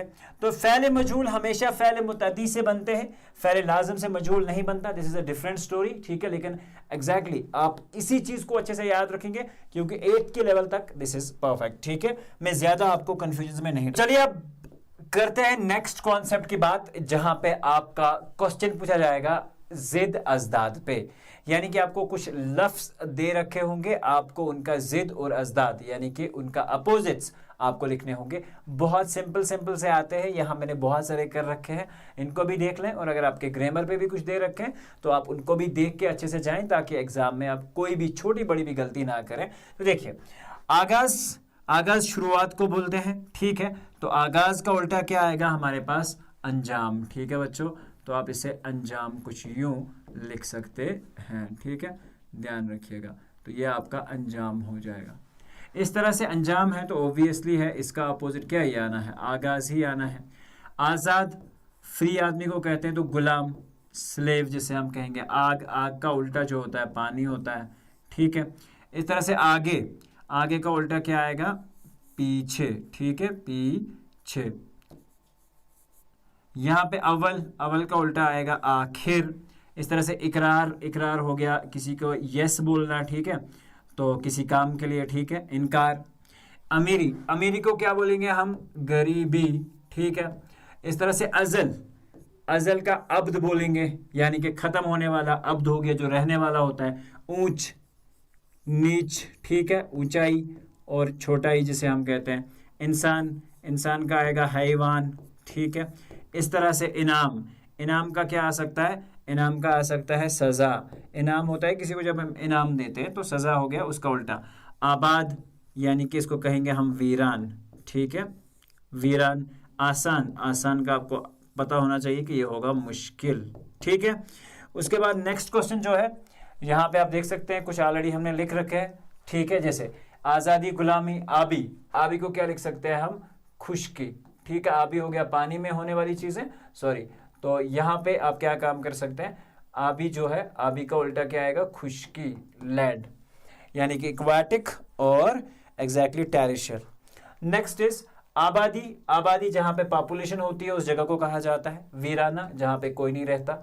इब्तिदा यानी कि किसी काम की शुरुआत, और इंतहा, अच्छा बुरा, अमीर गरीब, आला अदना, आला अदना, ठीक। उसके बाद ऊपर, ऊपर नीचे, ठीक है, ऊपर होना चाहिए, ठीक है, ऊपर। इस तरह से उस्ताद शागिर्द, अक्सरियत अकलियत, ठीक है। उतार, उतार लफ्ज है एक्चुअली चढ़ाव, अपना पराया, अमन जंग, अमानत खयानत, ठीक है। इस तरह से अब जो नेक्स्ट कॉन्सेप्ट है वो है वाहिद जमा, यानी कि अकेला और उसका डबल। ध्यान रखिएगा, हादिसा एक्सीडेंट्स, ठीक है, तो हादिसात या हवादिस। इस तरह से तारीख, तवारीख, तरकीब, तराकीब, तशरी, तशरीहात, उस्ताद। यहां पे देखिए लफ्ज उसातिजा नहीं है, लफ्ज हमेशा असातिजा पढ़ा जाता है। आफत, आफात, ठीक है। कायद, कवायद, जजीरा, जजायर, खिदमत, खिदमात, किताब, कुतुब, ठीक है। इस तरह से शजर, अशजार, खतरा, खतरात, सबब, असबाब, खबर और अखबार, ठीक है। तो आगे बढ़ते हैं, अब देखते हैं कुछ और चीजें, और वो जो है बहुत इंपॉर्टेंट है, मुजक्कर और मोनस। आपको पता है बच्चों, मुजक्कर मोनस हमें दो तरीके से एग्जाम में पूछा जाता है। एक होता है मुजक्कर मोनस, जिसे जैसे मान के चलो मेरे पास कोई मेल है, उसका मुझे फीमेल लिखना है। जैसे मान के चलो मेरे पास बेल है, बेल का आप उल्टा कहोगे सर इसका जो है गाय, ठीक है। बेल का उल्टा क्या आएगा हमारे पास, गाय। ध्यान रखना अच्छे से। जैसे मैं कहूंगा कि मेरे पास बेल, बेल एक जानदार है, इसका उल्टा आएगा गाय, ठीक है। बहुत सिंपल सा कॉन्सेप्ट है। इस तरह से अगर हम कहेंगे मर्द, मर्द का उल्टा क्या आएगा, औरत। जानदार चीजों का जो मुजक्कर मोनस होता है बड़ा आसान होता है करना, ठीक है, बहुत आसान तरीका है जानदार चीजों का करने के लिए। लेकिन कुछ ऐसे अल्फाज भी हैं जैसे बेजान चीजें हैं, उनका भी आपको नरमादा करना पड़ता है। तो उसके लिए मैं आपको कुछ ट्रिक्स बताने वाला हूं इस चैप्टर में। जैसे यहाँ पे आपने देखा, अगर मुजक्कर, एक रूल जो है, देखिए एक रूल क्या है, ध्यान रखिए। पहला रूल की अब हम बात करते हैं। अगर मुजक्कर के आखिर में अलिफ आए, मुजक्कर के आखिर में अलिफ आए या ये गोल वाला हे आए, ठीक है, तो उसे मोनस बनाते वक्त छोटी या से बदल देते हैं। ध्यान रखना। जैसे हमने क्या देखा, लड़का, ठीक है, लड़का खत्म किस पे हुआ बच्चे, कीफ अलिफ का, यानी कि लास्ट हरूफ क्या है इसका, अलिफ। और अगर हरफ अलिफ पे खत्म हो रहे तो या गोल है पे, तो इसे छोटी या, अलिफ की जगह छोटी जा करेंगे। देखिए अलिफ की जगह लड़ की तो हमने वापस लिखा, अब अलिफ की जगह छोटी या का इस्तेमाल, तो क्या बना, लड़की, ठीक है। बात को समझिएगा, बहुत आसान है। इस तरह से शहजादा किस पे खत्म हुआ, गोल हा पे, तो यहां क्या है, गोल हा की जगह हमने क्या चेंज कर दिया, छोटी या। अगर आपका मुजक्कर लफ्ज अलिफ पे खत्म हो रहा है या गोल हे पे खत्म हो रहा है, तो आप वहां से उसे किस तरीके से चेंज करेंगे बच्चों, छोटी या ऐड करके, छोटी वाली या ऐड करके, या जिसे हम ये बोलते हैं उर्दू में। इस तरह से दूसरा रूल है बच्चों, अगर मुजक्कर के आखिर में छोटी या हो, ऐसे कुछ मुजक्कर अल्फाज हैं जिनमें छोटी या हो, अगर ऐसे अल्फाज आ जाएं तो आप उस केस के लिए किस तरह का रवैया जो है वो इख्तियार करेंगे, देखते रहिए। जैसे धोबी, ठीक है, धोबी। देखो बच्चों धोबी किस पे खत्म हो रहा है, आप यहां पे देख लो, धोबी किस पे खत्म हो रहा है, छोटी वाली या पे, बे छोटी है। अब यहां से देखो, अगर ऐसा हो तो नून से बदल दो, इस वाली छोटी या को अब नून से बदलेंगे तो क्या बनेगा, दो बे तो हम लिखेंगे, छोटी वाली या को नून से बदलना है, बदल दिया तो काम क्या हो गया, बन गई दो बन, यानी कि धोबी की बीवी, ठीक है, समझिए। दर्जी, छोटी वाली यहां पे खत्म हो रहा है, दर्जन, जोगी, जोगन, माली, मालन। इस तरह से आप क्या बोल सकते हो, नाई, एक और अल्फाज क्या आ सकता है, नाई, छोटी यहां पे खत्म तो भैया नायन, ठीक है। तो ये चीज आप समझ लो, नायन। तो इस तरह से अगर आपका मुजक्कर आखिर में या पे खत्म हो रहा है तो ये रूल आप याद रख सकते हैं, ठीक है। मुजक्कर के आखिर में छोटी या हो, ये याद रखना, छोटी या, कभी कभार नून ये नी या अलिफ नून ये नी बढ़ाने से भी मुजक्कर से मोनस बनाया जाता है, ये भी एक रूल है, ध्यान रखना। जैसे कुम्हार, ठीक है, ये किस पे खत्म हुआ, रा पे खत्म हो रहा है, तो कुम्हारी, यानी कि हमने ये छोटी ऐड किया तो बना दिया। कबूतर, कबूतरी, फकीर, फकीरनी ऊंट, ऊंटनी, यानी कि यहां हमने नून छोटी है नू नी ऐड किया। इस तरह से देवर, देवरानी, देवर तो यही लफ्ज है, अलिफ नून ये नी हमने ऐड किया। शेख, यहां पे शेख तो है, अलिफ नून ये नी हमने ऐड किया। इस तरह से जेठ, जेठानी। आई होप के बात क्लियर हो रहे हैं। इसके बाद चौथा रूल और आखिरी रूल, आई होप, अरबी और फारसी के मुज़क्कर अल्फाज में आखिर में अगर गोल हो तो ज्यादा, आखिर में कभी कभार गोल अल्फाज जो है ज्यादा करके मुनस बना लेते हैं जो आखिर पे पूछे जाते हैं। जैसे जमील है तो हे ये ऐड करना है, जमील अरबी लफ्ज है एक्चुअली। कातिल, इस तरह से कातिला फारसी लफ्ज। आलिम, आलिमा, शायर, शायरा, तो ऐसे बहुत सारे अल्फाज पूछे जाते हैं। तो चलिए अब बढ़ते हैं आगे। रमूज़ व औकाफ, जिसे हम एग्जैक्टली इंग्लिश टर्म्स में अगर बात करें तो इसी चीज को हम पंक्चुएशन के नाम से जानते हैं, ठीक है।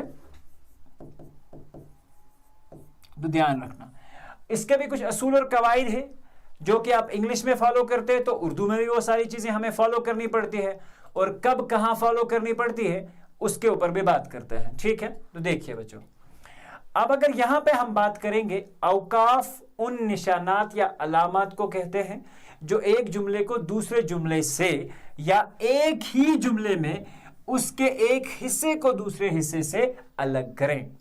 उर्दू के एतबार से अगर हम देखा जाए तो सेंटेंस में कुछ ऐसे चीजें यूज की जाती हैं, जैसे कामाज यूज किया जाते हैं, जैसे फुल स्टॉप्स वगैरह यूज किए जाते हैं। तो ये बेसिकली एक बात अगर खत्म हो गई है तो दूसरी बात शुरू करने से या एक बात को दूसरे के लिए कंपैरिजन में यूज करने के लिए हम वो गैप्स वगैरह देखते हैं, जो आप देखेंगे यहाँ पे भी। तो इस तरह की चीजें जो हम इस्तेमाल करते हैं उन्हें रमूज़ व औकाफ कहते हैं, और पढ़ने वाले को कम व बेश वक्फे का एहसास दिलाते हैं। यानी कि कोई बात जहां पे, जैसे यहाँ पे उर्दू जबान में हर जुमले के खात्मे पर जो अलामत लगाई जाती है, यहाँ बेसिकली बात खत्म हुई, यानी कि यहाँ पे हम सांस ले सकते हैं, तो हमें इसको पंक्चुएट करना पड़ेगा, रमूज़ व औकाफ को देखना पड़ेगा। सही मतलब अखज़ करने में मदद करें, तो यही चीजें होती हैं जो सही अल्फाज को समझने में मदद करती हैं। उर्दू में जो अलामत राइज हो चुकी हैं उनमें मंद जज़ीर अलामत ज्यादातर इस्तेमाल में लाई जाती है। देखिए यह है खत्मा, जैसे हम कहते हैं, या खातिमा भी आप इसे कह सकते हैं। देखिए अगर बात खत्म हो गई है तो हम उर्दू में फुल स्टॉप का यूज करते हैं, इसी चीज को आपकी उर्दू में फुल स्टॉप भी बोला जाता है, ठीक है, फुल स्टॉप भी बोला जाता है। ध्यान रखिएगा, खातिमा जहां सेंटेंस खत्म हुआ तो वहां आप इस तरह, यानी कि अगर उर्दू में सेंटेंस खत्म हुआ, आप देख रहे हैं यहाँ पे इसने ये चीज यूज करे है। उर्दू जबान में हर जुमले के खात्मे पर जब आप बात मुकम्मल कर लें, अपनी बात कह दें पूरी, तो वहां पर जो अलामत लगाई जाती है उसे खत्मा कहते हैं। ये वाली खत्मा दो जुमलों को एक दूसरे से बिल्कुल जुदा कर देता है, ठीक है, अलग कर देता है। इस तरह से आपके पास दूसरा आता है सक्ता, कामा, जिसे हम एक्चुअली में कामाज के लिए बोलते हैं इंग्लिश में, ठीक है। अब देखिए, जिस किसी जुमले में थोड़ा सा ठहराव आए, बात करने के बाद थोड़ा सा रुकाव आए, तो उसके लिए जो अलामत इस्तेमाल होती है या जो सिंबल इस्तेमाल होती है, देखिए जैसे अभी हम जो बात कर रहे हैं, जिस किसी जुमले में थोड़ा सा ठहराव आए तो उसके लिए जो अलामत इस्तेमाल होती है, लेकिन हमने अभी ये नहीं कहा कौन सी अलामत। बात तो हमने आधी ऑलमोस्ट कह ली है, तो हमने यहां क्या यूज कर दिया, अपना ये वाला जुमला यूज कर दिया, ठीक है, साथ साथ में यूज भी हो रहा है। उसके बाद इसे सक्ता कहते हैं। अब बात मुकम्मल हो गई, अब हमने फुल स्टॉप ला लिया यहाँ पे, तो साथ में पैराग्राफ भी आप पंक्चुएट करते हुए सीख रहे हैं। यह निशान एक छोटी सी उल्टी वाव की सूरत में होता है। वाव हमारा यूं लिखा जाता है और इसे हम उल्टी वाव की तरह इस तरह से लिख देते हैं, ठीक है।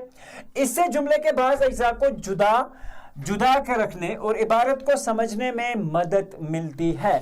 यानी कि we are basically able to understand the complete meaning of the sentence, कि यहां तक क्या बात हो गई, यहां तक क्या बात हो गई, इस चीज को हम इजीली समझ पाते हैं और एग्जैक्टली इसको फिर अंडरस्टैंड भी कर पाते हैं बहुत अच्छे से।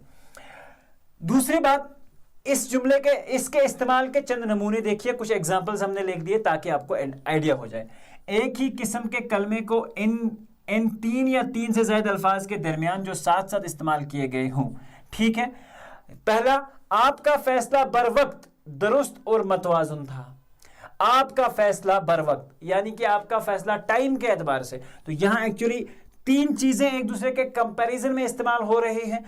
वर वक्त दुरुस्त और मुतवाजन भी था। दुरुस्त यानी कि सही, और बैलेंस्ड यानी कि दोनों, फैसले में दो फरीक होते हैं तो दोनों के लिए बराबर का था। आपने किसी का राय इशारा नहीं किया। मैं इस्लामाबाद, रावलपिंडी, जेहलम और लाहौर से होता हुआ कराची पहुंचता था। अब देखिए शहरों को अलग अलग, इस्लामाबाद, फिर रावलपिंडी, फिर जेहलम, फिर लाहौर, और फिर इस तरह से कराची पहुंचता था।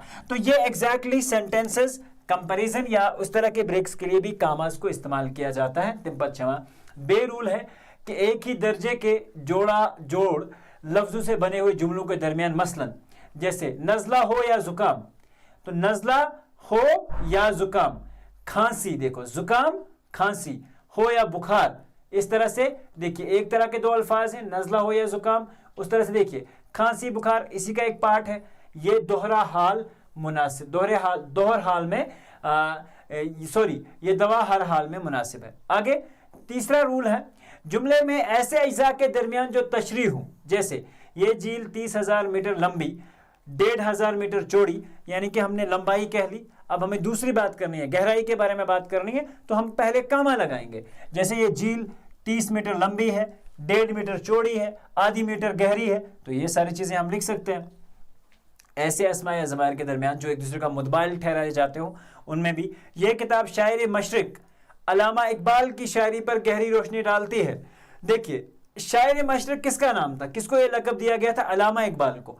सेम तरह की दो चीजें हैं और इनको आपस में, यानी कि यहां हम इज्जत दे रहे हैं। और दूसरी बात, अल्लामा इकबाल और शायर मशरिक एक ही चीज का नाम है, एक ही आदमी के दो ये एक्चुअली उनको लक़ब है। और ये सारी चीजें जो हम यूज कर रहे हैं, अल्लामा इकबाल एक ही आदमी का, एक तरह की सेम चीजों के दरमियान भी हम एक्चुअली कामा को इस्तेमाल करते हैं। उसके बाद हा, यानी कि ये वो है ऐसे छोटे छोटे जुमलों के दरमियान जो एक ही जुमले का हिस्सा हो। मसलन वो सोकर उठा, हाथ मुंह धोया, नाश्ता किया, बिस्तर उठाया, ठीक है, सॉरी बस्ता उठाया, बस्ता बैग को कहता है जो स्कूल बैग होता है, और स्कूल पढ़ने चला गया, ठीक है। इस तरह के भी सेम तरह के अल्फाज में भी आप एग्जैक्टली जब बहुत सारे कामों को हम बता रहे हैं तो बीच में कामा लगा सकते हैं।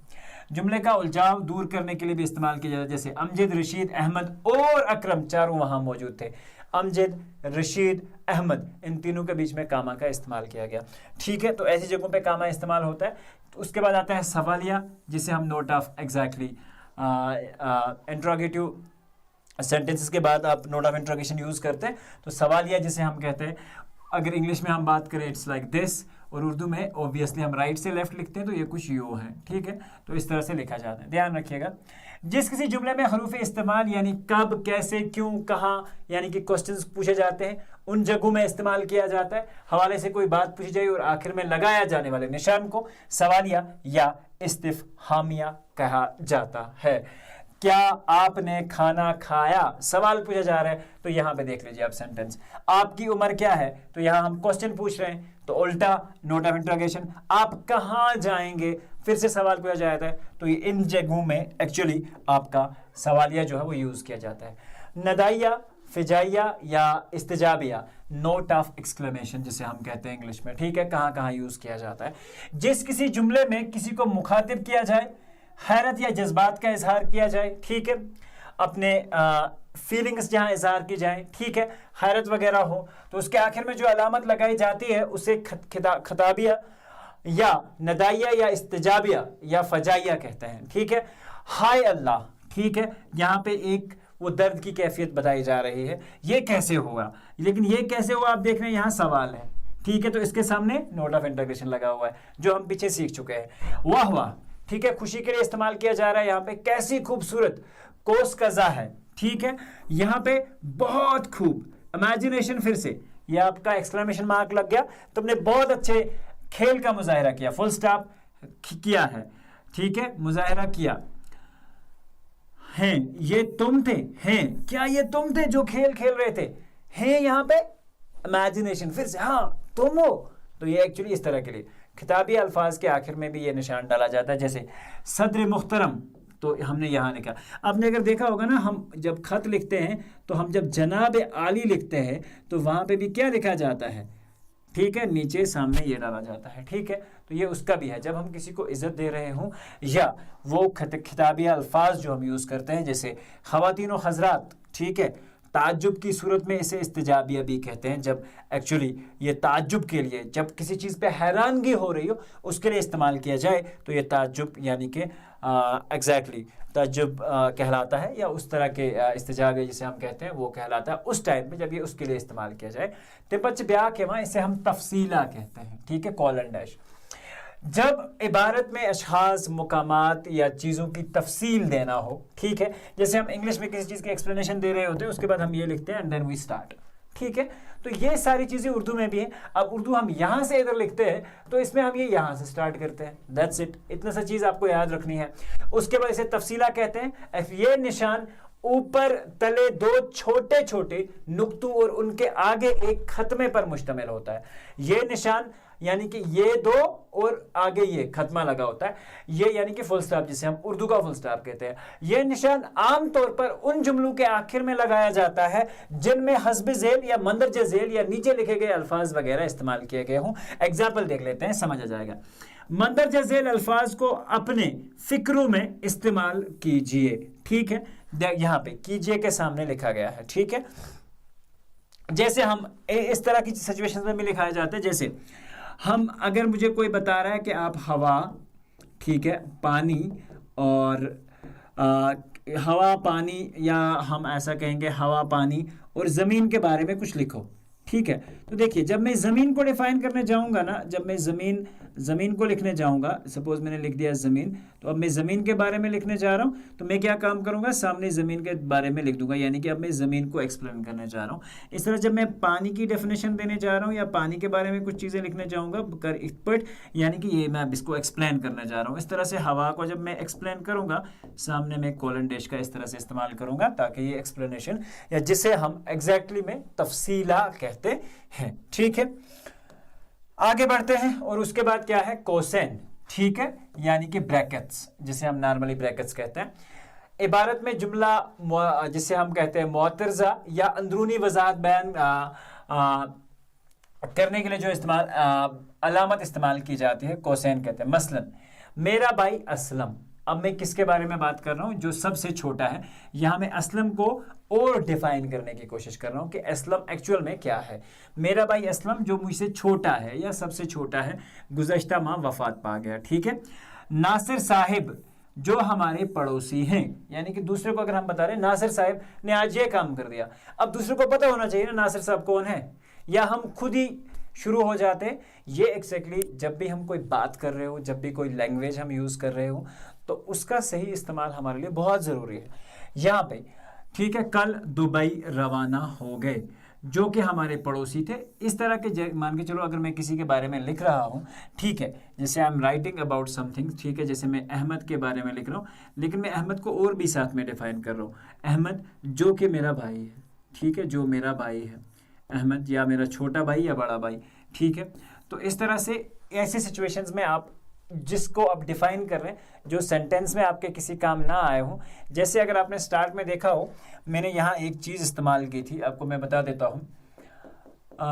यहाँ पे हम किस में उसकी बात करेंगे, ध्यान रखना अच्छे से। अब कहाँ पे हमने ये चीज़ इस्तेमाल करी थी, अगर आपको आइडिया हो तो यहाँ हमने इस्तेमाल की। देखिए, किसी ज़माने का कहना, करना, होना या सहना पाया जाए, ठीक है, लेकिन जिस ज़माने के बारे में हमने बात की थी उसको हमने किस में रखा, देखिए ब्रैकेट में, यानी कि माजी, हाल और मुस्तकबिल। तो इस तरह की सिचुएशंस के लिए एग्जैक्टली हम क्या काम करते हैं कि हम जिसे हम कहेंगे, हम एग्जैक्टली अपने कोसेन यानी कि ब्रैकेट्स का इस्तेमाल जो है वो करते हैं। आई होप कि यहाँ तक कोसेन का जो कॉन्सेप्ट है वो अच्छे से क्लियर हो चुका होगा। लेट्स टॉक अबाउट वोवेन, ठीक है। आपने अक्सर बेशतर ये चीज़ें रिपोर्टेड स्पीच के अंदर देखी होंगी, नरेशन के अंदर देखी होंगी। डायरेक्ट इनडायरेक्ट स्पीच का जब कॉन्सेप्ट आता है, जब किसी का कॉल, ध्यान रखना, अब यहां से दो चीजें आप इंग्लिश कॉन्टेक्स्ट में भी समझने वाले हैं। जब किसी की कही हुई बात, यानी कि किसी का कॉल का मतलब है किसी की कही हुई बात, बयान या किसी इबारत से कोई इक्तिबास दर्ज करना हो, उसके शुरू में और आखिर में लगने वाले निशानात को वोवेन कहते हैं, ठीक है। अहमद ने कहा, जैसे सपोज यहां पे एक्चुअली एग्जांपल्स दे रखे हैं। अकरम बोला मैं खाना खाऊंगा, ये अकरम के अल्फाज हैं। तो इसे हमने किसके बीच में रख लिया, वावेन के बीच में रख लिया। ठीक है, स्टार्टिंग में सीधे और उल्टे समय पे उल्टे, क्लोज होते हुए उल्टे। यहाँ पे सर सैयद अहमद खान अपने एक मजमून, किस मजमून, खुशामद, ठीक है, में लिखते हैं। यहाँ हम एग्जैक्टली कोसेन का भी इस्तेमाल कर सकते हैं। नामवरी की मिसाल बहुत उम्दा खुशबू है। ठीक है, यहाँ पे देखिए, उसके बाद जब होशियारी और सच्चाई से हमारी वाजिब तारीफ होती है तो उसका वैसा ही असर होता है जैसा उम्दा खुशबू का। तो यहाँ पे देखिए हमने कुछ चीजें जो है स्टार्ट से लेकर कहाँ तक, यहाँ तक इन्वर्टेड कामास में रखेंगे, यानी कि ये किसी की कही हुई कुछ ना कुछ बातें हैं। जब हम किसी की कही हुई डायरेक्ट बात को कोट करते हैं तो उसे हम कन्वर्टेड कामास में रखते हैं, तो वही आपके वावेन जो है वो कहलाते हैं। ठीक है, अब देखिए इम्तिहान में जो पूछे जाने वाले सवालात हैं वो किस तरह से पूछे जाते हैं इन सारे कॉन्सेप्ट्स के ऊपर। अब देखिए आई होप कि आप इन जुमलों को अब अच्छे से कर सकते हैं। देखिए जैसे आप देखिएगा ये आपके एग्जैक्टली हमने, अगर आप देखोगे आपके मॉडल पेपर्स के कॉन्सेप्ट्स में से ये चीजें उठाई है। ठीक है, जो कि JKSCRT ने लिखे हैं, हमने कहीं खुद से नहीं बनाई।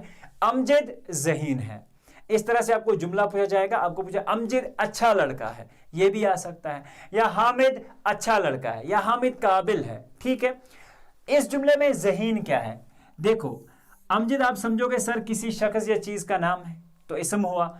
ठीक है, ज़हीन क्या है, अमजद की क्वालिटी बयान की जा रही है तो सिफत कहलाएगी। तो क्या इसमें सिफत है कहीं पे, तो आप सिफत को गोल करेंगे। तो एग्जाम में लिखेंगे या तो आप इसे इस तरह से लिख देंगे, या तो एग्जाम में आप इसे लिखेंगे इस जुमले में ठीक है ज़हीन, ठीक है ज़हीन जो है जिसके बारे में हम अभी तक बात कर रहे थे, ज़हीन सिफत है, खत्म। ठीक, तो इस तरह से आप इजीली अपने जुमलों का, अपने क्वेश्चन एंड आंसर्स को इजीली कर सकते हैं। आगे बढ़ते हैं, एक और सवाल उठा लेते हैं। देखिए, कातिल पकड़ा गया, इस जुमले में लफ्ज डैश डैश फाइल है। फाइल मैंने आपको बताया था काम करने वाला। कातिल का क्या ऑप्शन होता है, वो कत्ल करता है, यानी कि कत्ल करना काम है, और कातिल कौन है, काम के करने वाला है। तो इस जुमले में कातिल जो है वो फाइल है, यानी कि काम करने वाला। रशीद ने खत लिखा, इस जुमले में लफ्ज डैश डैश मफऊल है। देखिए रशीद जो है ये यहाँ काम करने वाला है, उसने काम क्या किया, लिखने का काम किया, और लिखा क्या, काम किस चीज के ऊपर हुआ, एक खत के ऊपर हुआ। तो इस जुमले में जो लफ्ज खत है वो आपका मफूल कहलाएगा, जिस चीज के ऊपर फ़ैल सादिर हो, यानी कि जिस चीज के ऊपर काम किया जाए वो मफूल कहलाता है। असलम स्कूल आया था, ध्यान रखना आप अच्छे से, ये जुमला किसकी मिसाल है। यहां पे इसी चीज को मैं आप ध्यान रखूंगा, इसको थोड़ा सा हम डिफरेंशिएट करते हैं। असलम स्कूल आएगा, ध्यान रखिएगा बहुत अच्छे से, आएगा। असलम स्कूल आ रहा है, अच्छे से समझिएगा बात को, आ रहा है। देखिए असलम स्कूल आया था, असलम स्कूल आएगा, और असलम स्कूल आ रहा है। जब मैं फ़ैल हाजी हाल और मुस्तकबिल समझा रहा था, असलम स्कूल आया था पास्ट में गुजर चुकी है बात। ठीक है, तो ये जुमला जो है आपका फ़ैल माजी कहलाएगा। यहां ध्यान रखना, अगर ये जुमला कुछ यूं होता, असलम स्कूल आएगा, तो ये जुमला आपका फ़ैल मुस्तकबिल हो जाता। अगर ये जुमला ये है असलम स्कूल आ रहा है, तो इसमें ज़माने का जारी होना पाया जाएगा, तो ये फ़ैल हाल जारी भी कहलाया जाएगा, यानी कि फ़ैल हाल है। तो यहां से आगे बढ़ते हैं, तो चलिए अब बात करते हैं फिर आखिरी दो सवालात के बारे में। देखिए जिद, वाहिद जमा, और इस तरह से आपके जिद पूछे जाते हैं। बहुत सिंपल से क्वेश्चन हैं। देखिए जैसे अदीब, अदीब का क्या आता है, उद्बा। ठीक है, अब इस तरह से शायर, शायर का आता है शौरा। ठीक, मस्जिद, मसाजिद। ठीक है, कुछ किताबें मस्जिदें भी लिखती हैं। ठीक है, तो ध्यान रखिएगा। कस्बा, ठीक है, कस्बा, इसको हम लिख सकते हैं कस्बे, इसका जो जमा आएगा वो आएगा कस्बे। ठीक है, इस तरह से दर्जन से अल्फाज की जिद लिखे। रोशनी देखिए, अंधेरा हो सकता है, रोशनी का उल्टा जो है वो अंधेरा। इल्म का हम जहालत भी लिख सकते हैं, जहालत लिख सकते हैं, गफलत भी चलेगा, ठीक है। इस तरह से बीमारी, ठीक है, बीमारी का हम तंदुरुस्ती लिखें, ठीक है। और इस तरह से गमगीन, गमगीन होता है जो दुखों में पड़ा हुआ हो, लेकिन ये वो वाला दुख नहीं है, ठीक है। चलिए, गमगीन का मतलब होता है उल्टा, सॉरी मतलब नहीं, इसका उल्टा मतलब होता है अपोजिट, जिसे हम कहेंगे जिद, होता है खुश।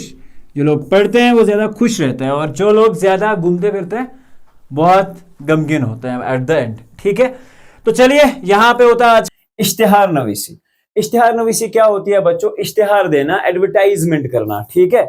जब हम आप देखते हैं हमारे पेपर के अंदर बहुत सारे तरह के एडवर्टाइज होते हैं, तो सेम जब हमें अपना कोई चीज़ बेचना हो या किसी चीज़ की खरीदारी वगैरह करवानी हो, तो हम उसके लिए इश्तिहार देते हैं, ठीक है। आज का ज़माना इश्तिहारबाजी का है। ऑब्वियसली हम अपने आप को एडवर्टाइज करते हैं हर जगह, हर चीज़ दुनिया में जो भी चीज़ आपको बेचनी है, तो उसके लिए एक्चुअली हमें इश्तिहार का सहारा लेना पड़ता है, और चीज़ों को मुश्तहर करने के लिए या मशहूर करने के लिए। लेकिन तरीका कोई भी हो, सबसे पहले इश्तिहार को लिखना पड़ता है, ठीक है। आप डिज़ाइन किस तरह का बनाना चाहें, आपको इश्तिहार लिखना ज़रूरी है। इश्तिहार लिखते वक्त दर्ज झेल बातों का ख्याल रखना ज़रूरी है। अमूमन इश्तिहार 3 किस्म के होते हैं, या तो आपने चीज़ें बेचनी है और आपकी चीज़ों के लिए आपको इश्तिहार लिखना है, ठीक है। आपकी चीज़ें बेचनी और उसके लिए आपने इश्तिहार लिखना है, ये चीज़ हो सकती है। देखिए, इश्तिहार लिखना है इसके लिए। दूसरा है हमारे पास फ़र्द के मुतलिक, ठीक है, कि एक आदमी है जिसमें चहारम आपने देखा होगा, ये सारी चीज़ें वो भी तो एडवर्टाइजमेंट में ही आती है कि फलाना आदमी गुजर गया, ठीक है। ये सारी चीज़ें किसी मकाम से मुतलिक, अगर किसी टूरिस्ट प्लेस के बारे में या किसी जगह को बेचना वगैरह है, तो तब मकाम से मुतलिक एडवर्टाइजमेंट आती है। इश्तिहार तैयार करते वक्त इन बातों का ख्याल रखना पड़ता है कि इसकी ज़बान सादा हो, आसान हो और अट्रैक्टिव बहुत ज़्यादा हो। यानी कि आप ऐसा मुकालमा उसमें ऐड करते हैं, ऐसी बात उसमें लिखते हैं जो समझने वाले के लिए बड़ी आसान हो, ठीक है। उन्वान और ज़ेली उन्वान की बड़ी अहमियत होती है। उन्वान अगर पुरकशिश हो तो सारिफ जो पढ़ने वाला होता है वो बहुत जल्दी इस चीज़ को अट्रैक्ट हो जाता है, ठीक है।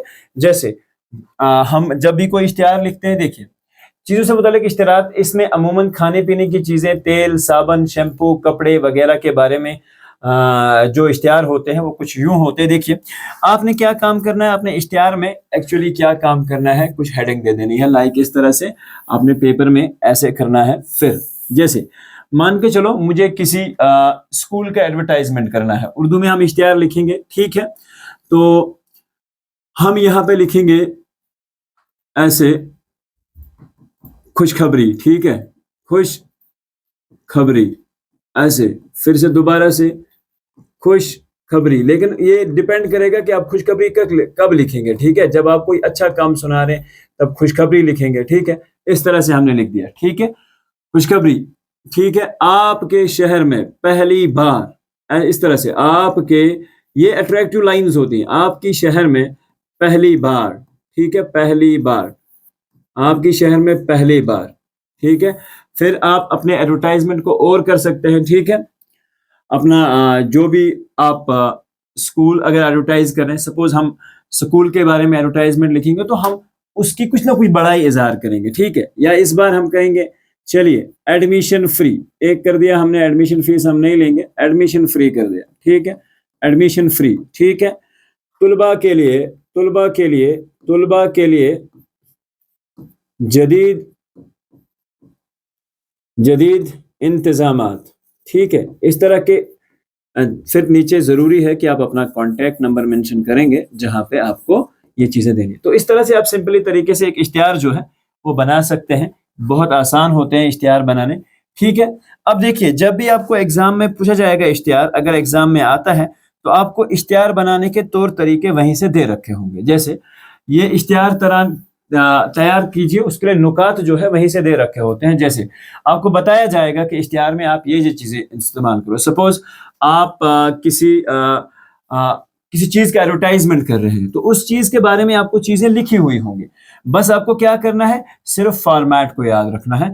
और ये होता है, देखिए इस तरह से आपने फॉर्मेट याद रखना, मैंने आपको कहा, ठीक है। इस तरह से आपने फॉर्मेट बनाया, फिर ऊपर आप वो अट्रैक्टिव अल्फाज इस्तेमाल करेंगे जिनकी वजह से आप क्या काम कर सकते हैं के इश्तिहार बना सकते हैं, ठीक है।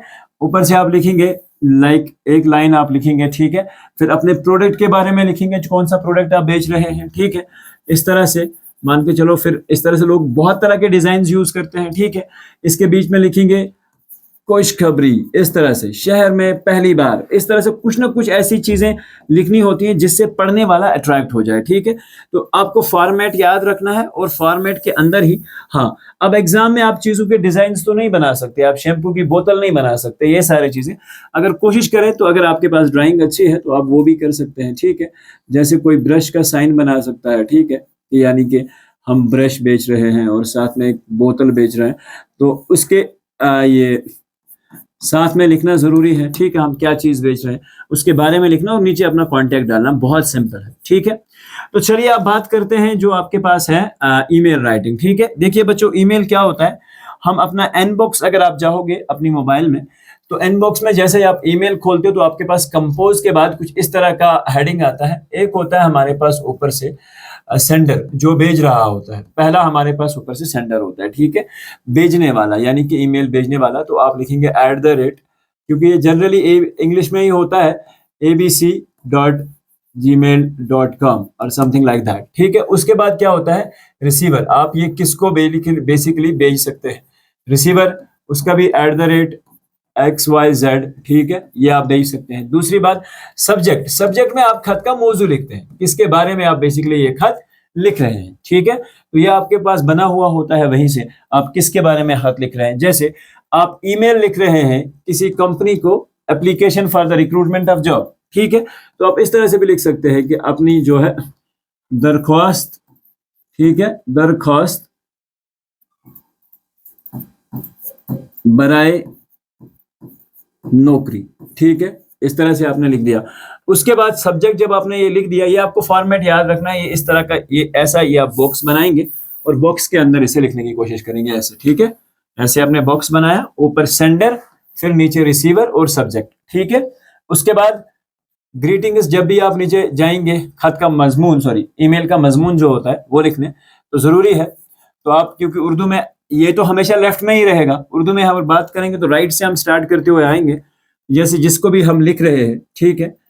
जैसे हम उर्दू में किसी को लिखेंगे जी इज्जत, ठीक है, जी इज्जत, जिसको भी हम लिख रहे हैं बेखिदमत जनाब, ठीक है, या जी इज्जत या मुहतरम, ठीक है, ये हम अलकाब इस्तेमाल करते हैं इज्जत देने के लिए, ठीक है।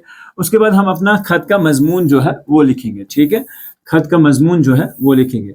इसमें ध्यान रखना है एट द एंड को आपको शुक्रिया वगैरह जो है, थैंक्स एंड रिगार्ड्स जो है अपना, वो लिखना जरूरी समझा जाता है, ताकि आपके जो लिखने वाले हों उनकी हमेशा, लेकिन इसमें ये चीज याद रखिए कि आप शुक्रिया एट द एंड इस तरफ लिखेंगे, जस्ट लाइक दैट, ठीक है, क्योंकि इसका जो है थैंक्स एंड रिगार्ड्स आप लेफ्ट में ही ज्यादा प्रेफर करते हैं, तो इस चीज का आप जहन में रखना। ये एक सिंपल फॉर्मेट है जिसमें आप ईमेल जिसके बारे में पूछा जाए वो आपको एग्जैक्टली लिखना है, ठीक है, और ऊपर अपना सब्जेक्ट डालना है, किसके बारे में हम ईमेल जो है वो बेसिकली लिख रहे हैं, और सेंडर का एड्रेस और रिसीवर का एड्रेस, ये सारी चीजें बहुत इंपॉर्टेंट हैं, ठीक है। तो ये दो पार्ट जो थे हमें पेंडिंग थे उस पार्ट में, तो अब इसके साथ जो 2 वीडियोस आपको नेक्स्ट मिलेंगे कंपाइल किए हुए हैं, तो आप वो आसानी से देख सकते हैं।